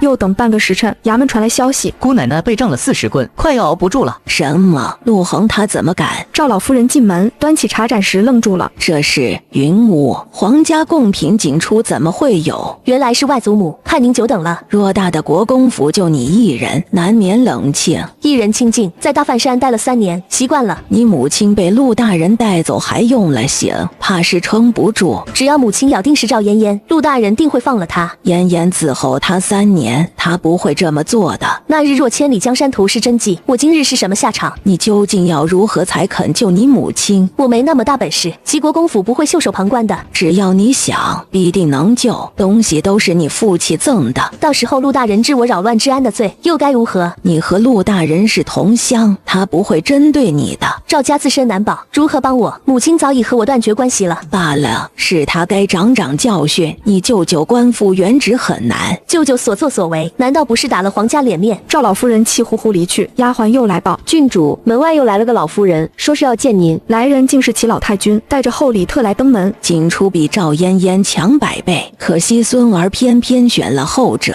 窗外雷雨交加，圣国公府大堂内茶香袅袅，齐老太君带着厚礼登门，言语间满是试探与拉拢。冒昧打搅，郡主见谅，今日特备薄礼，还请郡主笑纳。老太君客气了，若不介意，请进来喝点茶暖和暖和。真是可惜了，就差一点，郡主就成了齐国公府的孙媳，是我那个不成器的孙子没福气。是啊，造化弄人。不过嫣嫣和世子两情相悦，也算是一桩美谈。赵嫣嫣冒名顶替，又犯下偷盗之罪，国公府断然不能让她做世子夫人。这门婚事是你父亲在世时定下的，日后到了地底下，我实在没脸去见他。婚事已成，那也是没法子了。只要郡主愿意，齐国公府还可以休了赵嫣嫣，八抬大轿重新娶您过府，保准给您风风光光的婚礼。盛锦初垂眸不语，脸上泛起不自然的红晕，紧紧攥住手帕，这副模样让齐老太君眼中的怒意消散大半。就在此时，门外雷声轰鸣，一道浑身湿透的身影提着剑闯入大堂。盛锦初，你这个贱人，我知道是你在背后捣乱，你简直死有余辜。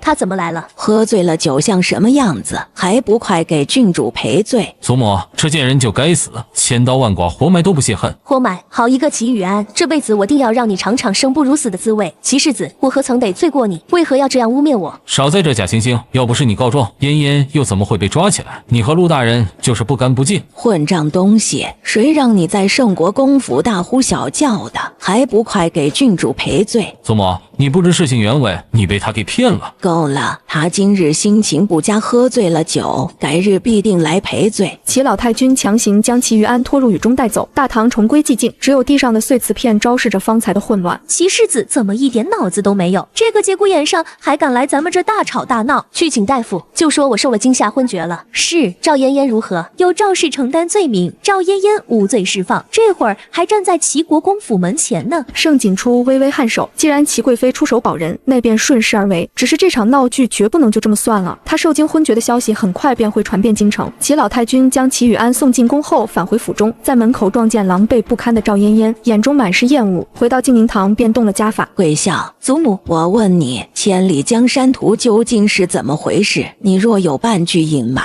我绝不饶你。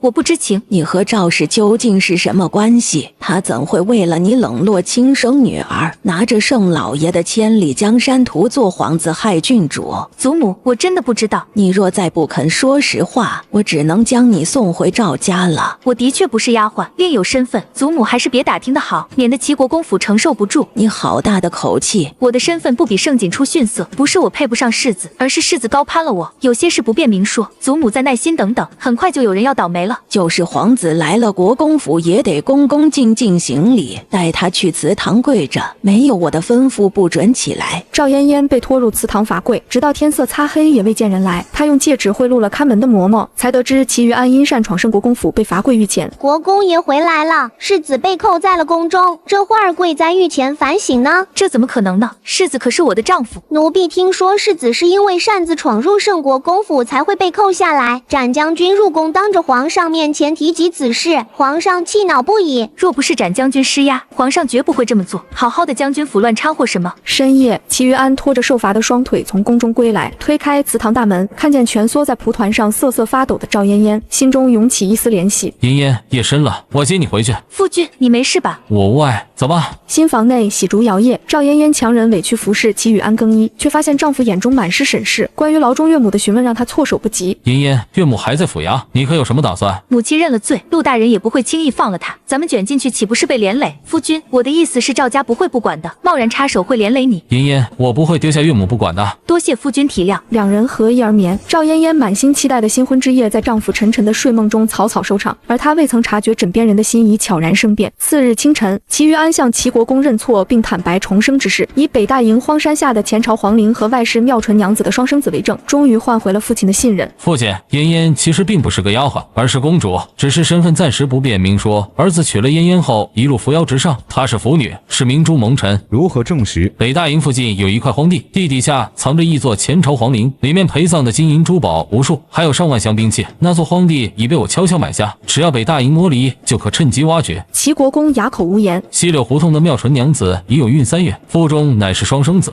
父亲放心，儿子从未对任何人提过，咱们父子一条心，还愁将来没有大事业。你祖母罚了嫣嫣，如今人还在祠堂，你将人带回去吧。你祖母那我亲自去说。多谢父亲。得到父亲支持的齐于安信心倍增，全然不知自己引以为傲的秘密早已被暗处的眼睛盯上。而圣国公府那边，一场针对赵家的反击已然拉开序幕。阴雨连绵，盛景初带着亲手做的点心踏入阴暗潮湿的大牢，探望替赵嫣嫣顶罪的赵氏，言语间尽是关切，却字字诛心。母亲，女儿怎么会看您笑话呢？早知那图是您犯病后才卖，女儿无论如何也不会报案。不必了，一会儿嫣嫣会来看望，东西带走吧。母亲，我会去求陆大人尽快饶了您，一幅图而已，并不要紧。你不该昨日报官毁了嫣嫣的婚事，你若心里还有我这个母亲，就亲自去一趟齐国公府赔罪。是女儿不对，不该让母亲受罪，看着母亲浑身是伤，恨不得替母亲承受了。正当赵氏被感动之际，齐于安恰好赶到，目睹了盛景初孝顺温婉的一幕，在对比赵嫣嫣的冷漠推脱，心中天平再次倾斜。郡主，母亲，我这就去求陆大人解释，这都是误会一场。等等，世子来的正好，千里江山图和丢失的家产跟嫣嫣没关系，是我一时不轻时卖的，你们可别因为这点小事影响了夫妻感情。是，